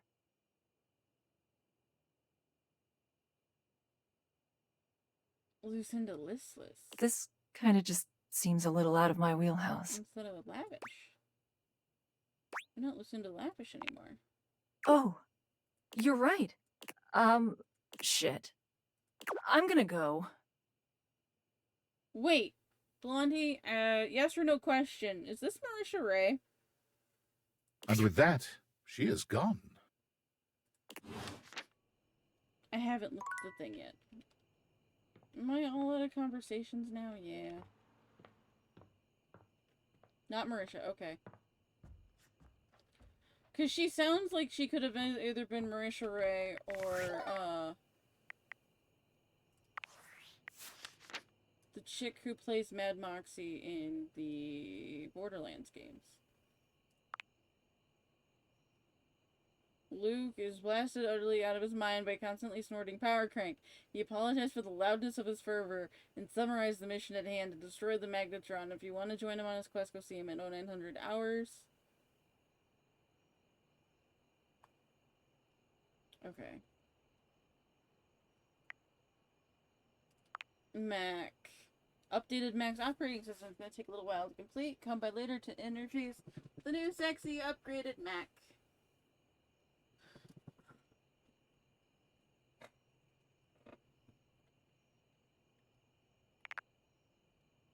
Lyric. Ray Chase. Alright, so we need to let him gather materials so we can write a book.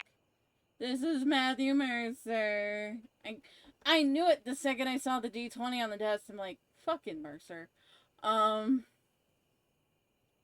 Give Chance a chance to prepare the game.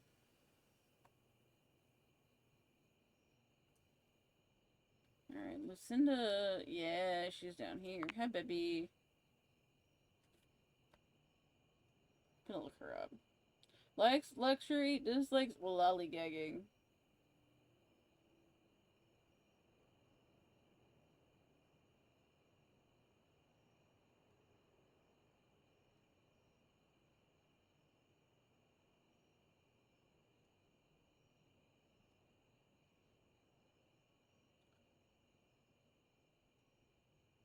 So, I looked her up because I needed to know.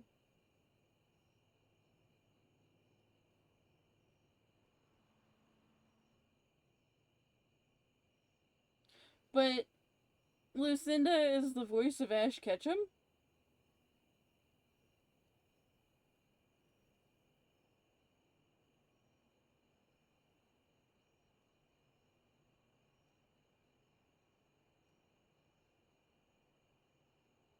That is wild stuff.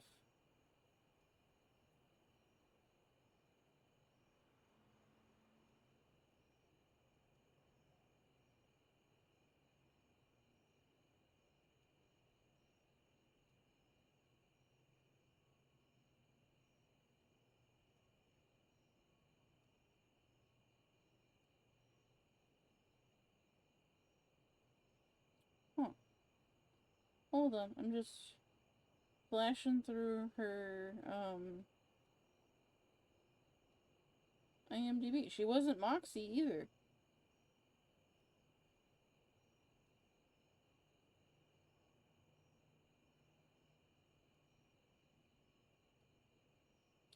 Oh, she was in the American version of White Day. Well, the dubbed version, I should say.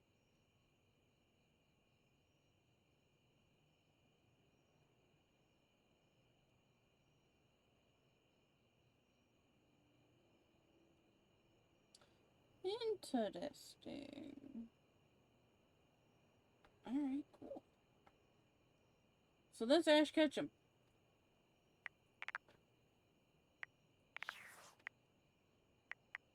Oh, what did I miss in the data decks? I missed something.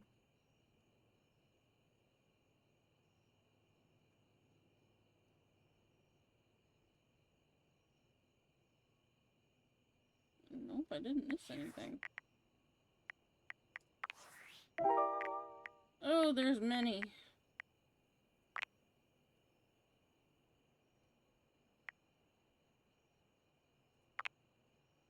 Okay, so tomorrow we'll grab washer and dryer.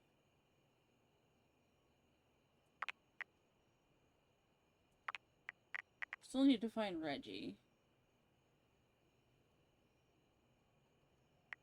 Your relationship status with this Brady Beacon might never progress between on and off.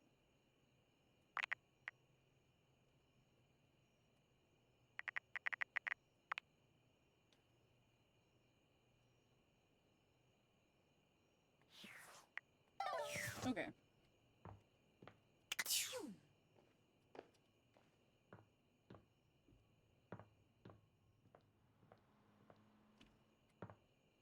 There we go.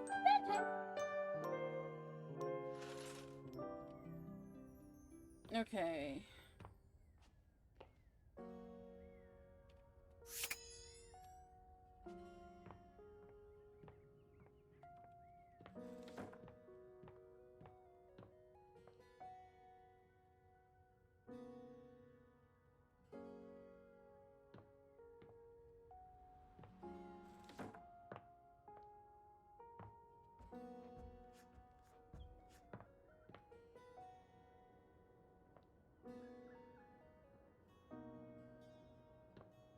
Okay, let's do...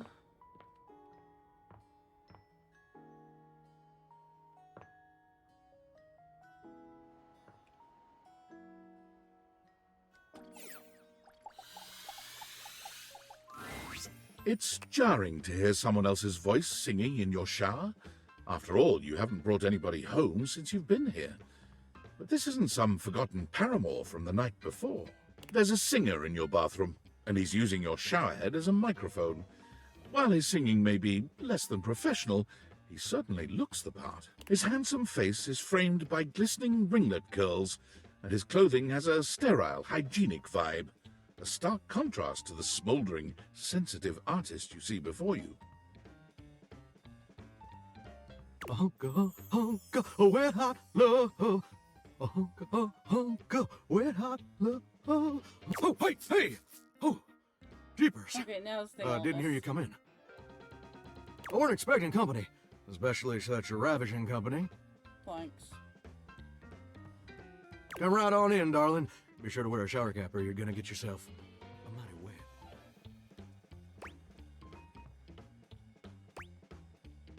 Oh, 'cause you're a shower, I get it. You bet your biscuits. Ain't nothing getting past you, I reckon. You bet your biscuits. Well, I'm just as happy as a pig in mud that you decided to stop on in. It's mighty nice to see a new face around these parts. Variety is the spice of life, as they say, and I can tell you're a healthy dose of paprika. Well, maybe you're more of a cayenne. Oh my god.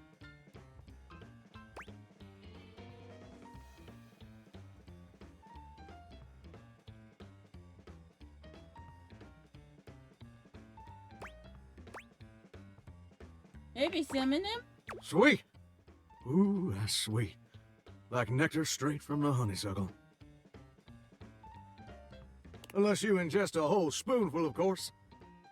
But you can't fool Johnny Splash. In the shower, the cinnamon challenge? Not 3 times, anyway. Not again. No, sir. Well, I reckon we'll have to get to know each other better to really find out.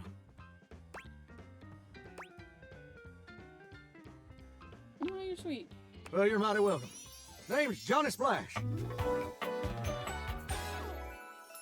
Whoa! I don't know how I feel about him yet. He's an odd one. And I just want to make absolutely sure whoever saunters over my way is treated with the most respect and hospitality a gentle shower like myself can offer. A gentle shower. It's just real darn important that folks keep coming by. Truth be told, it can get kind of monotonous around these parts. You know what I'm saying? Tell me more. Monologue Yes, sir. for me, baby. The bathroom can be a frighteningly monotonous kind of place. Just duller than dishwater. Or toilet water, as the case may be. I mean, just think on it for a second here. Would you go to a bathroom to have yourself a good old time? Whoa. To experience something new and exciting? Glory hole! To meet someone famous or important? Depends on the bathroom. See, that's exactly my point. That's just not what your average bathroom is for. Your common bathroom is a utilitarian kind of joint. Sure, it's useful and consistent, but it ain't a particularly lively spot. Ain't no nightclubs in no bathrooms. You know what I'm saying? Maybe, but I flunked out of 2nd grade. That's probably my fault. My dialect can be ripe thick sometimes. Thicker than a syrupy stack of southern-esque allusions. Let me, try that again. You know what I usually spend all my time doing around here. Slanging? Flirting with attractive strangers? Heck, I wish. Truth is, darling, I spend 99% of my day sitting around doing absolutely nothing at all. Do you know how long it takes the average person to shower? 7 minutes? 12 minutes. Oh, that's positively accurate. It takes the average person 12 minutes. 12 to shower, 7 to smoke cigarette. Oh, I'm wasting a ton of water. That's your shower. I ain't here to pass judgment, baby. That's between you and the Department of Water and Power. And God. Thank God. Here's my point about showering. For the average person, it's 12 minutes. I looked it up and everything. 12 minutes of a water spraying, shampoo foaming, washcloth scrubbing routine. And don't get me wrong, those 12 minutes ain't bad at all. But do you know how long a day is? Oh, I don't have the smarts. No one told me there'd be a test. 1,440 minutes. Which means my job is quite literally just 1% of my day. 1% of my day is grooming my armpit hair. That's a problem. It's gosh darn terrible is what it is. See, I'm a shower. If I ain't being used, it ain't like I can just get up and go boogieing down at the dance hall or something. I can't just hop on over to the malt shop for a milkshake and some light canoodling. Canoodling! No? No, I'm just here. Perpetually stuck in this humdrum, go-nowhere existence. Do you know how that makes me feel? Terrible? You're gosh darn right. Sorry for swearing, Mama. Sorry for... Oh, jeez. It makes me feel unfulfilled, listless, bored stiff, like a scarecrow in a cornfield, like I'm gonna be stuck here forever. And all my dreams ain't never gonna come true.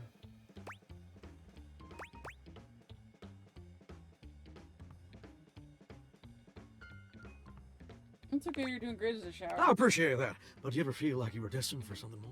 Sure. Like being a Turkish bathhouse? Oh my gosh. Okay. Listen, I don't prefer to talk about that. I just ain't much reason to have your head up in the clouds when your pipes are firmly bolted to the drywall. Some people get to have dreams, but Johnny Splash gets to waste away listening to leaky faucet strip. And that's all there is to it. Oh, what the heck? You done twisted my temperature knob. Now, I reckon I usually don't do this, but you got a trustworthy face.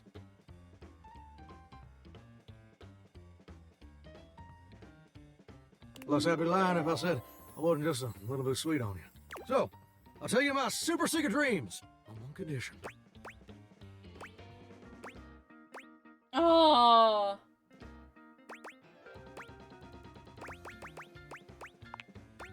Come back and visit me again tomorrow. Show me this ain't some meaningless flip. Come back around, and I'll share with you the secret I ain't never shared with anyone else before. Hope I'll see you then. Now you better mosey on out of here quick. Plumbers are coming soon to fix my water pressure issues. Oh my god. Okay. So, microwave, computer, washer, dryer.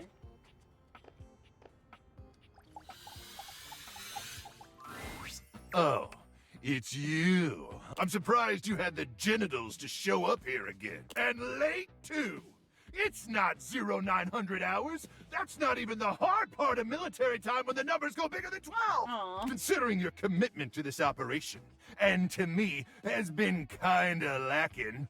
And honestly, the success of this mission is far too important to rest in the hands of someone who's not fully committed. Travis! So what's the plan here, Ranger? You gonna take this mission seriously going forward? Yes, sir. Or are you gonna keep acting like you got gamma worms burrowing in your brain? You surprised I have genital? That's what I like to hear! Hoo-ah! Can you feel it, Ranger? Take in a deep, masculine breath. There's something in the air today. And I don't mean the stench of mutant corpses wafting over from the eastern wastes. Just, ignore that. I kinda like it. Ah, a ranger who relishes the smell of death. Yes, sir. Just the type of ranger I'd want close beside me in the meat grinder. Meat grinder. Real close. Wait, is it 1000 hours already? Crock! You can't say that. We better suit up and head out. You got all your supplies? Your protein gels? Your travel-sized toothpaste? Yep. Radical! As in free radicals? As in radiation! One last thing before we head out. Okay. I need you to reach into my chassis and arm the electromagnetic device. There won't be any time to do it once we're out in the Barrens. Especially not if we gotta stop at Death Mart for snacks. Death Mart? Can you do that for me? Reach inside my chassis and arm the device. Oh, I love that. That makes two of us. Sorry. Oh, I don't know why I said that. Oh, I love you. Is it getting hot in here, or is it just me? Both. Sorry, I turned you on. Oh, you don't have to be sorry. We'll talk about this later, soldier. Ooh, I just might be in love. Oh, good heavens. But first things first, I need you to open up the door. Just push the open button on my keypad. Easy now. Easy. You press the open button on Luke's console with ginger fingers, and it swings open without a hitch. All right, great. Now I need you to reach inside my cavity. Real deep. Now, gently feel around for the magnetron. I think I just fisted Travis Willingham. You do as he asks, though you're not entirely sure how well this is going to go. It should be a small metal cylindrical device. Oh, you're doing so good, Ranger. Okay, I've got it. Wait, this doesn't seem right. What? What's the matter? Label says it's for warming up food. I thought it was a bomb. You withdraw your hand from Only Luke's used for cavity at warming. once. Well, I mean, Sure, a magnetron isn't technically a bomb. But I never said it was. I said it was a handheld electromagnetic device. And it is! It's an awesome electromagnetic device that uses microwave radiation to cook food! Delicious food! But that doesn't mean it can't send those swarmers back to hell. Unless you're calling me a liar. Sorry, I didn't mean to. Yeah, well, it's too late for sorries, okay?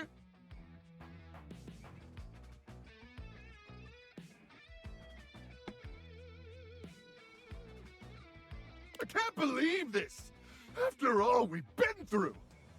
After I let you inside my cabin! You have the audacity to call me a liar? And if I'm lying about the magnetron, I must be lying about other stuff. Is that what you think?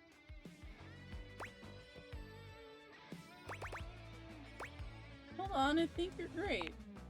Oh, now you're just patronizing me. Look, I'm not gonna sit around here and be insulted. And since I can't actually leave, because I'm a freaking microwave, I'd appreciate it if you'd get out of my face. May the immortals curse you with skin rashes and buboes and stale gum and other totally bad stuff. Damn it! Travis? Is it in the upstairs? It must be in the upstairs bathroom.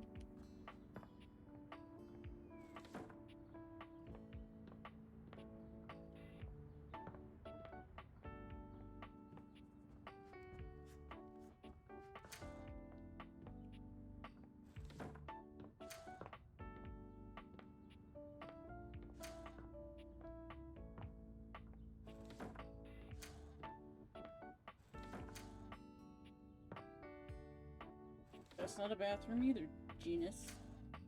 Bedroom. I lost my damn mind. Ah!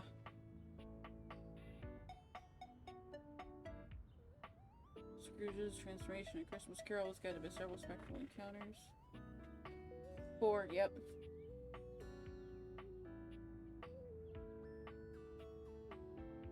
Everybody forgets Jacob in the beginning. Past, present, future, and then the ghost of Jacob kicks off everything. Where the fuck is my laundry room?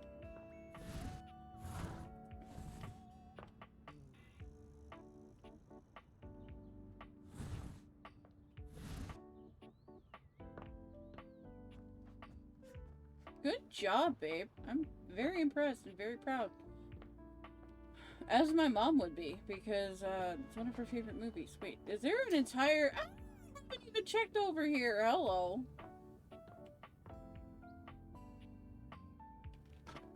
I have Discord messages.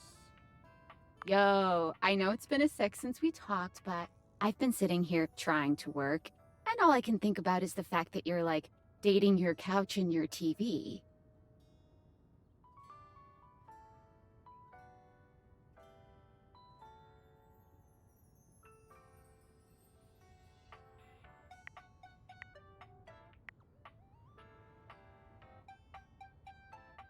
Glad to know I'm on your mind. Oh my god, shut up.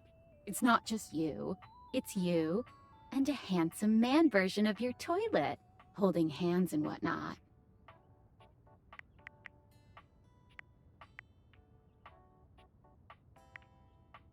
I think it's going You good. think? Is it or isn't it? Dating's harder than I thought it was gonna be. You're just realizing that now, huh? It is hard out there. At least you don't have to leave your house to struggle. The rest of us have to get dressed and shit, Fuck off. do our hair, put on a little makeup. Okay, but honestly, like, can you just tell me what it's like? Walking around your house and having, what, hundreds of potential suitors just around? Like, you gotta feel, like, super eligible, Just right? 102.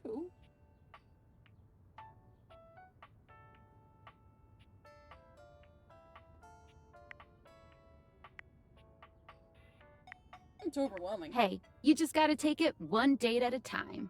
I just gotta know one thing. When you're out here dating your appliances, are you guys, you know, holding hands? You know what? All right, keep your secrets. If you don't want to kiss and tell with your furniture, who am I to make you? All right, well, I've wasted enough of my workday. All my love to your household object lovers or whatever. Bye.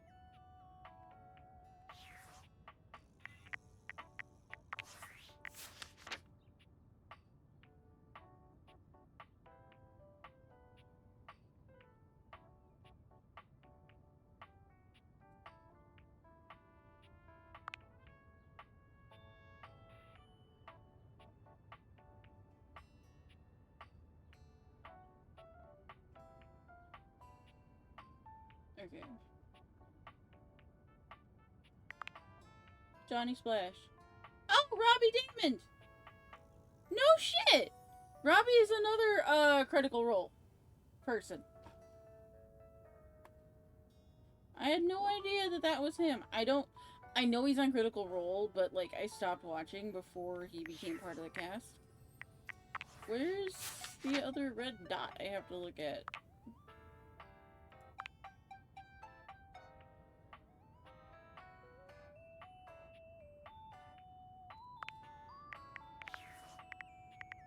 Whatever.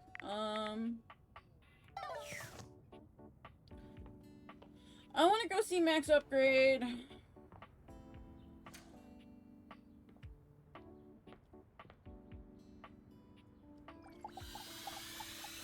Did they actually get a different animation? No, okay. Sorry if I'm a little groggy. You just caught me right in the middle of rebooting. I don't know why, but rebooting always takes forever after a new OS update. Have you ever noticed that? Yep. And it's not just the rebooting that's arduous. The whole upgrade process always takes so much out of you. It's exhausting. Remember the last time you upgraded my operating system? No. From Atlantic City to Newark? Of course, I got a commemorative tattoo. It's burned into my diodes.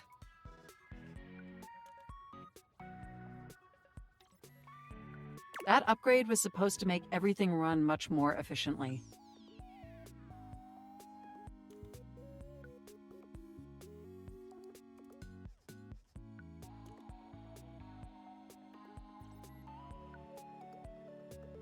At least that's what the commercial promised. No one has ever regretted a move from Atlantic City to Newark, was the marketing tagline.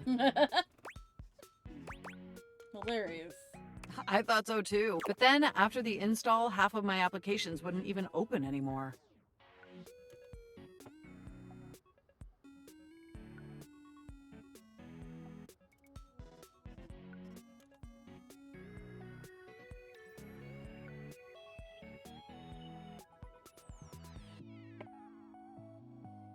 And the other half were crashing incessantly. Sounds like every update I've ever been a part of. That was a rough few months. Don't you agree? Those were dark times. But I know from lurking in the Valdivian forums that they've comprehensively debugged this new update. So this time it's going to be different. Cool.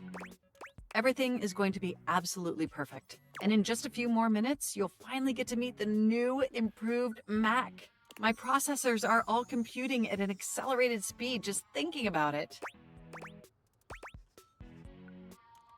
I love hearing that. And I love hearing your enthusiasm.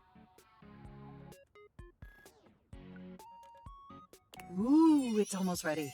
Just a few more seconds. At least that's what the progress bar says. And we both know the progress bar never lies. It doesn't, does it? You're so funny. I can't help it. Being around you brings out the best in me. By the way, have you given any thought to what you want to do together? You know, after you meet the new, upgraded me? I have so many ideas, but I'd love to hear yours. Well, I was thinking we could visit some very naughty websites together. Whoa. Maybe we could spend some time writing some documents? Replace some of that fanfic of yours with some steamy new stories?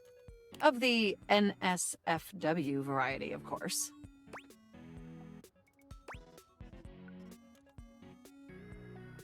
I don't write collaboratively. It waters down my prose.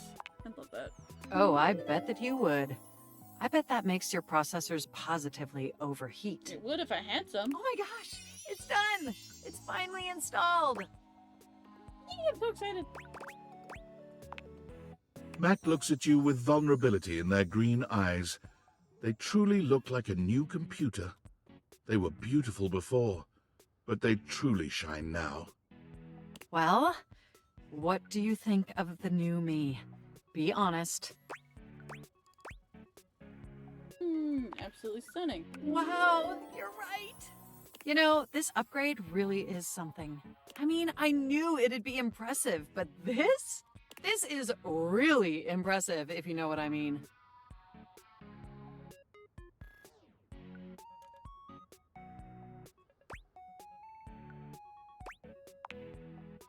I don't blame you. It's incredible. Internally, I'm processing information so much faster and so much more efficiently. It's like my mind has achieved a level of enlightenment far beyond what I could even imagine previously. Here, ask me a question. Any question. What is the meaning of life? Please say 42. You won't believe it, but it's love.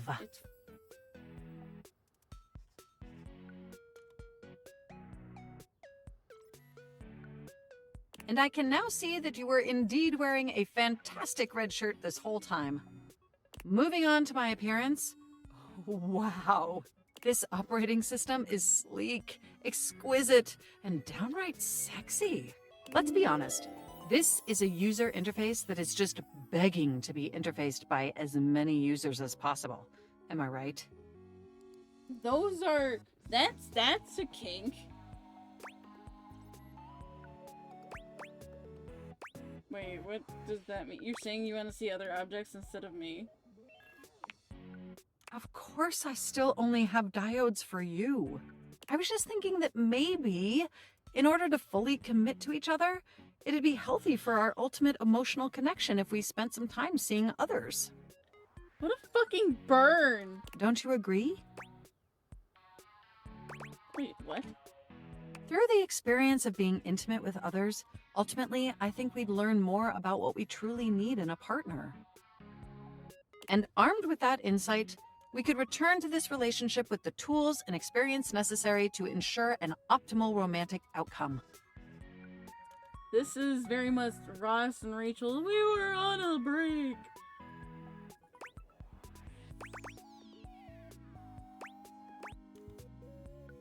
If you think that's best for us, I trust you. Wonderful! I think this is an exceptional plan. We'll spend a little time apart, interfacing with other individuals, and then we'll reconvene back together. I think that experience will be extremely beneficial in determining our ultimate compatibility. And if nothing else, it'll give you some time to work on a new, more elevated fanfic of yours. Do we have a concordance? Okay. You are the absolute best. Enjoy your little sojourn in the offline world. Let you explore yourself and stuff. Okay.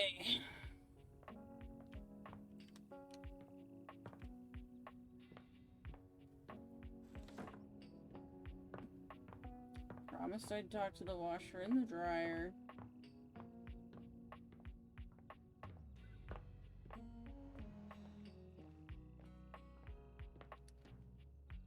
Hey, Washford. A handsome acrobat greets you with a small yet theatrical little bow, placing a hand on his chest and tipping his head forward.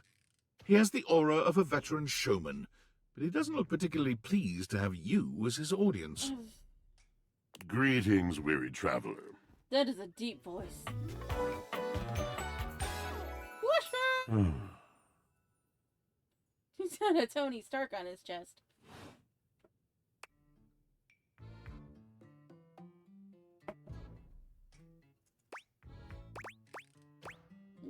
Greetings. You seem taken aback.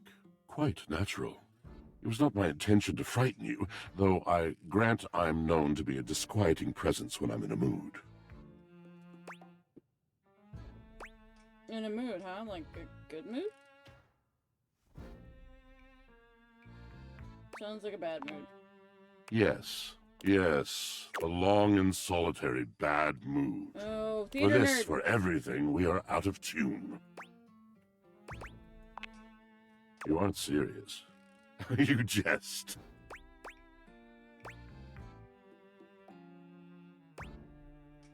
No, I mean it. What's You up? want to hear my story? That's a little discouraging. I am a servant to the drama of the heart.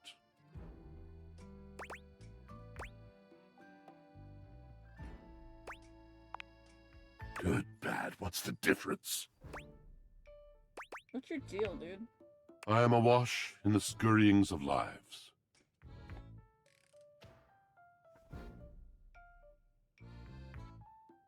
Countless lives, countless stories. I am filled with water, the fundamental state of all things. Water, the tears you cry when you are born, when you are made, when you are broken. It is the sweat that drips from brows and shaking knuckles in alleyways, in schoolyards. It flows over its own frozen self down dry and grateful throats. It drops from noses in blazing sunshine onto lemon-printed bathing suits. It is the wellspring of ancient secrets, held in rough clay bowls. I am surrounded by it. Remembering all the times I left my clothes in the washer too long. I'm sorry. You cannot know the agony that exact decision has caused me. I cannot talk about it. You'll have to ask Drysdale about it. The pale betrayal. That sounds intense. You have no idea. But not only that. Not only do I hold the limitless, the unfathomably simple. I hold the dirt of life. The blood stuck in denim from skin knees comes to me. The stains of earth from a weekend spent burrowing into trees and the slimy, crawly things. The makeup smeared onto shirt collars and cuffs, streaked mascara, and embers of a lipstick that blazed once. All of this comes to me to be absolved. It may be dissolved, but it does not disappear. It cannot. Nothing does. And you're insufferable, so what happens? What are you going on about? I must keep it all. It is a vast treasure house of memories, of senses, and it is safe with me. But how can I, just me, survive that? How could anyone bear the weight of that much life? Snacking. Ah, thus are explained the cracker crumbs in the pockets of t-shirts. Yep. It is the words. It is language. To be able to communicate. To share the burden. It is poetry that keeps me afloat in my own sea. I think I understand. You mean it? Then this at last is the dawn? Such bewilderment comes with the sight of the room, I cannot tell.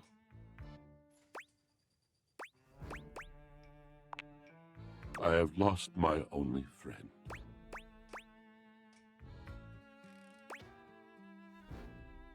Not sympathetic. He gazes off into the distance, something clearly weighing on him.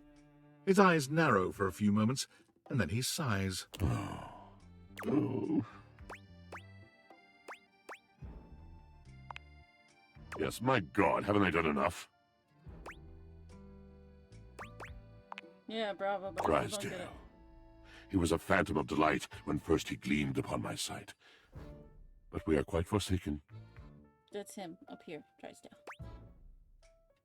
Is that the dryer? Washford rolls his eyes. His name is Drysdale. If you must parse down his fullness, yes, he's the dryer. He gestures to himself. I'm Washford. He gestures to your dryer. He's Drysdale. Nitwit. We were a duo. An acrobatic team rivaled by none on Earth. We were swift, smooth, and strong. I wish you could have seen him fly. To the vault of paved heaven, our performances were legend. They came from many rooms away to watch us, to applaud us. And joy filled me as wine in a glass overflowed. Sounds like you had an amazing connection. Past tense, but the physical connection between him and me, it is like nothing I have ever known before or since.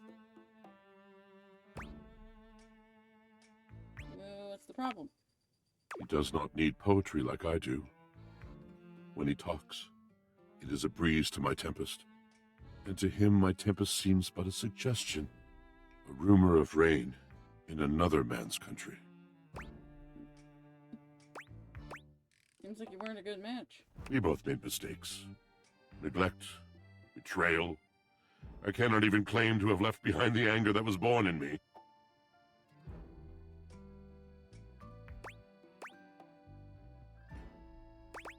Anger with Drysdale? Oh, yes. I told it not. My wrath did grow, and I watered it with fears, night and morning with my tears.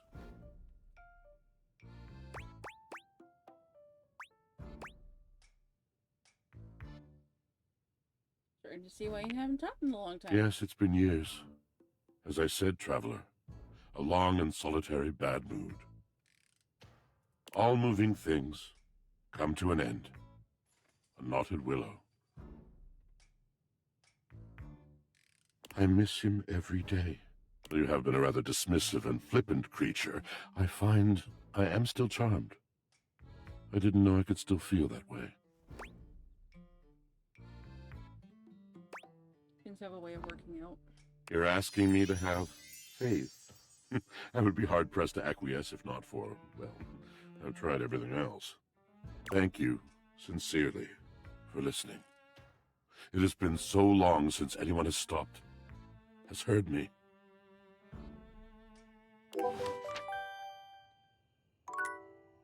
Alright, so I'm gonna talk to Drysdale and check my phone. And then I'm gonna stop for the night. Valdivianites! Salutations, and a good greeting from your CEO, David Most. Wow, the other night was quite a lively celebration, wasn't it? Honestly, I don't remember much. Which means Sandy in corporate events planning did her usual bang-up job. Inspirational work, Sandy. Way to earn that 3% cost of living bonus. Keep it up and undoubtedly you'll be CEO one day. Unfortunately, sometime during the festivities, my sunglasses seem to have been misplaced. By who, exactly, is impossible to know for sure. We've combed every inch of the hotel, and they did not end up in the lost and found. So it seems likely that someone mistakenly took them home. Honestly, they're worthless. They were given to me by someone special, and they do have some amount of sentimental value. So if you have any information related to their whereabouts, please email me ASAP.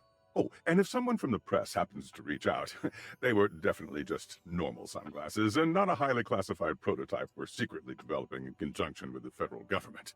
Unrelated, please bid a fond Valdivian farewell to Sandy in corporate events planning, whose role has been eliminated due to ongoing workforce optimization efforts. Best of luck in all your new endeavors, Sandy. Woo, that sucks. Okay.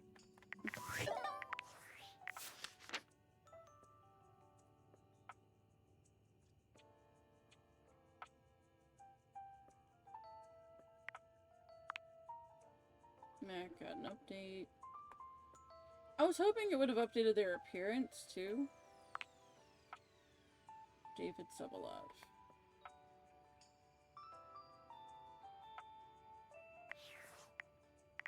I don't know why it's still giving me a thingy for that. An acrobat in bright orange evaluates you with a smirk. His hair is streaked with grey, and there's a twinkle in his eyes that tells you this guy is definitely going to keep you on your toes. Well, hello there, new face. I may be quite excited to meet you. You maybe?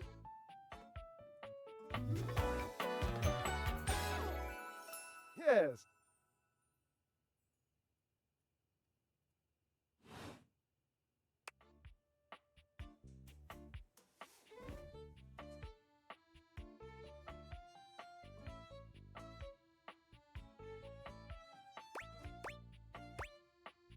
You baby? I have a voluptuous suspicion that may be the emotion I'm experiencing. Yes.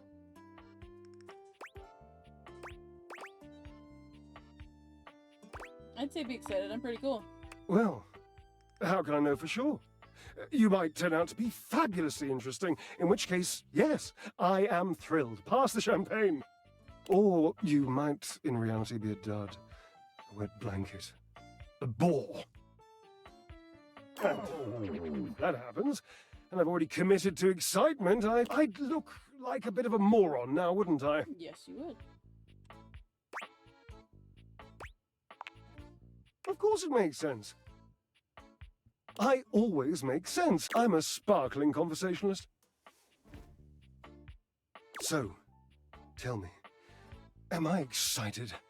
Or am I already sorry I asked? And keep in mind, when I'm disappointed, my finely toned trapezii tend to flare unexpectedly. He does sound like a Starion. Man, I haven't, like, upped any of my shit. Like, I'm still really boring. Naturally, as an energetic equilibrist, I must keep my body in tip-top shape. You go, girl. Yes, you must. I can see that, you do not make that a priority. Hey! Yep, sure you don't hate working out.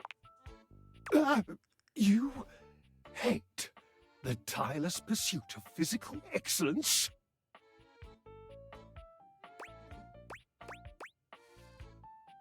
No, I just prefer a more functional workout. Indeed. I am an enthusiast for anything that challenges all sides of my glorious vessel. Hello.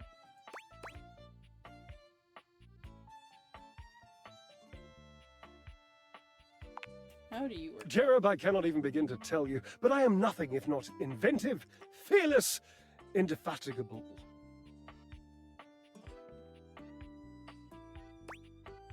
Must be creative, too. Ha! Devilishly so. Then why did you and Washer break up? I haven't given up hope that I'll yet be able to craft a perfect metabolic masterpiece.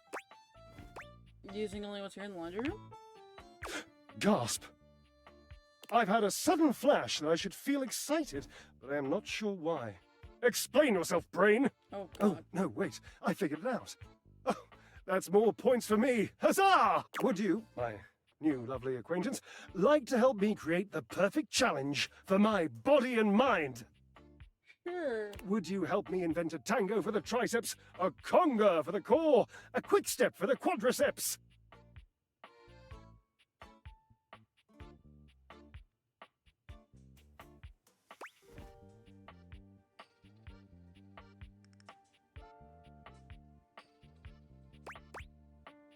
Really not a very fit person.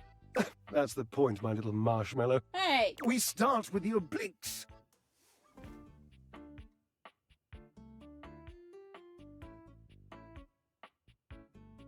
Very important to twist, turn, and watch your booty in the mirror. Booty. He gives his posterior a little wiggle for emphasis.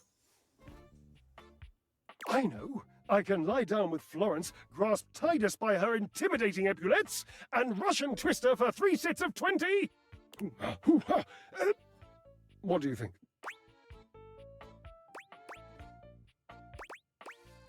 No, I don't think Titus is gonna like being twisted. Oh, Cherub, you're right. I didn't even think of that. So, you've met her then? No.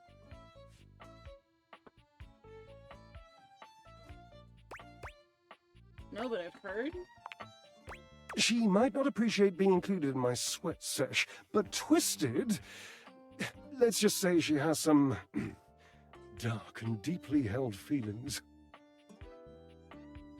Well, in the little data decks, it gives me the voice actor, so we'll check when I'm done talking to Drysdale.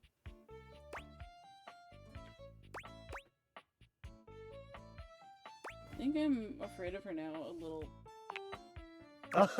Yes, darling, yes! Leading to that feeling, God, a little healthy fear is better than a brand new lint filter! Coco? Thank you. But you shall conquer it. I must say, watching you be so bold is bringing up the most daring idea for me. I'm wondering if you would do me a favor. There will be almost no muscular exertion at all. Okay, there is a little bit, but you won't break a sweat, I promise. He does sound like a Assyrian, and he has the same hair, and like the top half is the same. I don't really know about the like. Call leg Washford for me. Okay.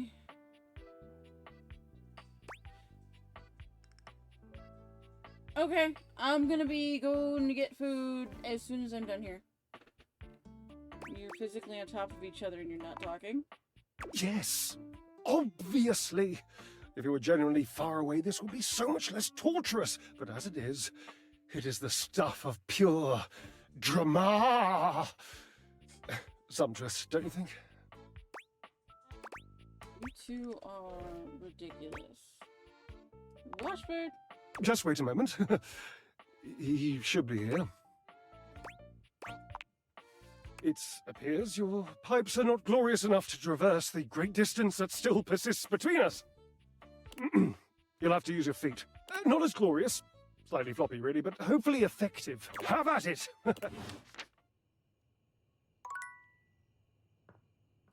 Okay. So that was a wild time.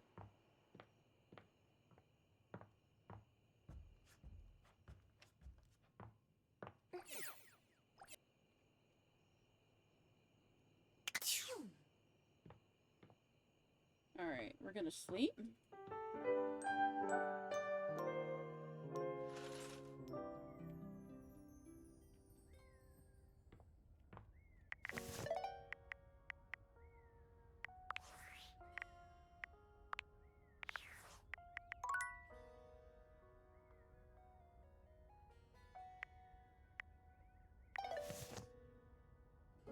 Okay.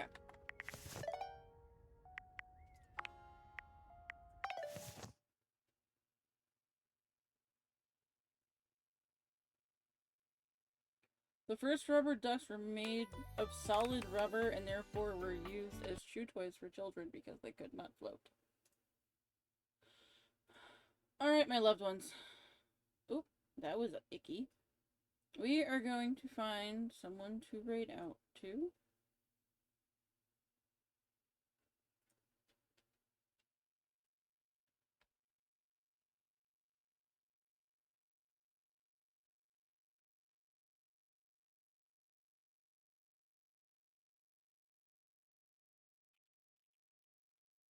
If you want to gift subs while I'm offline, I do have the buy 5 gift subs get 35% off thing going on for the next hour and a half.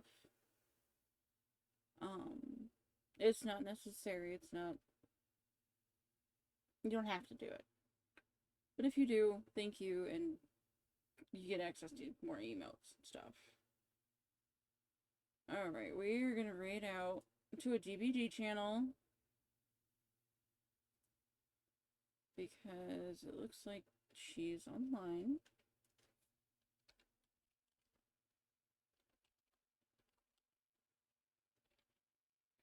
Alright. Thank you to everybody who came in and everything.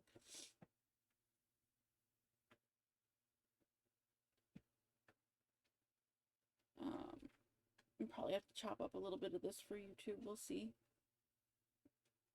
Or I'll just upload this one as is and then do something different next time. We'll figure it out.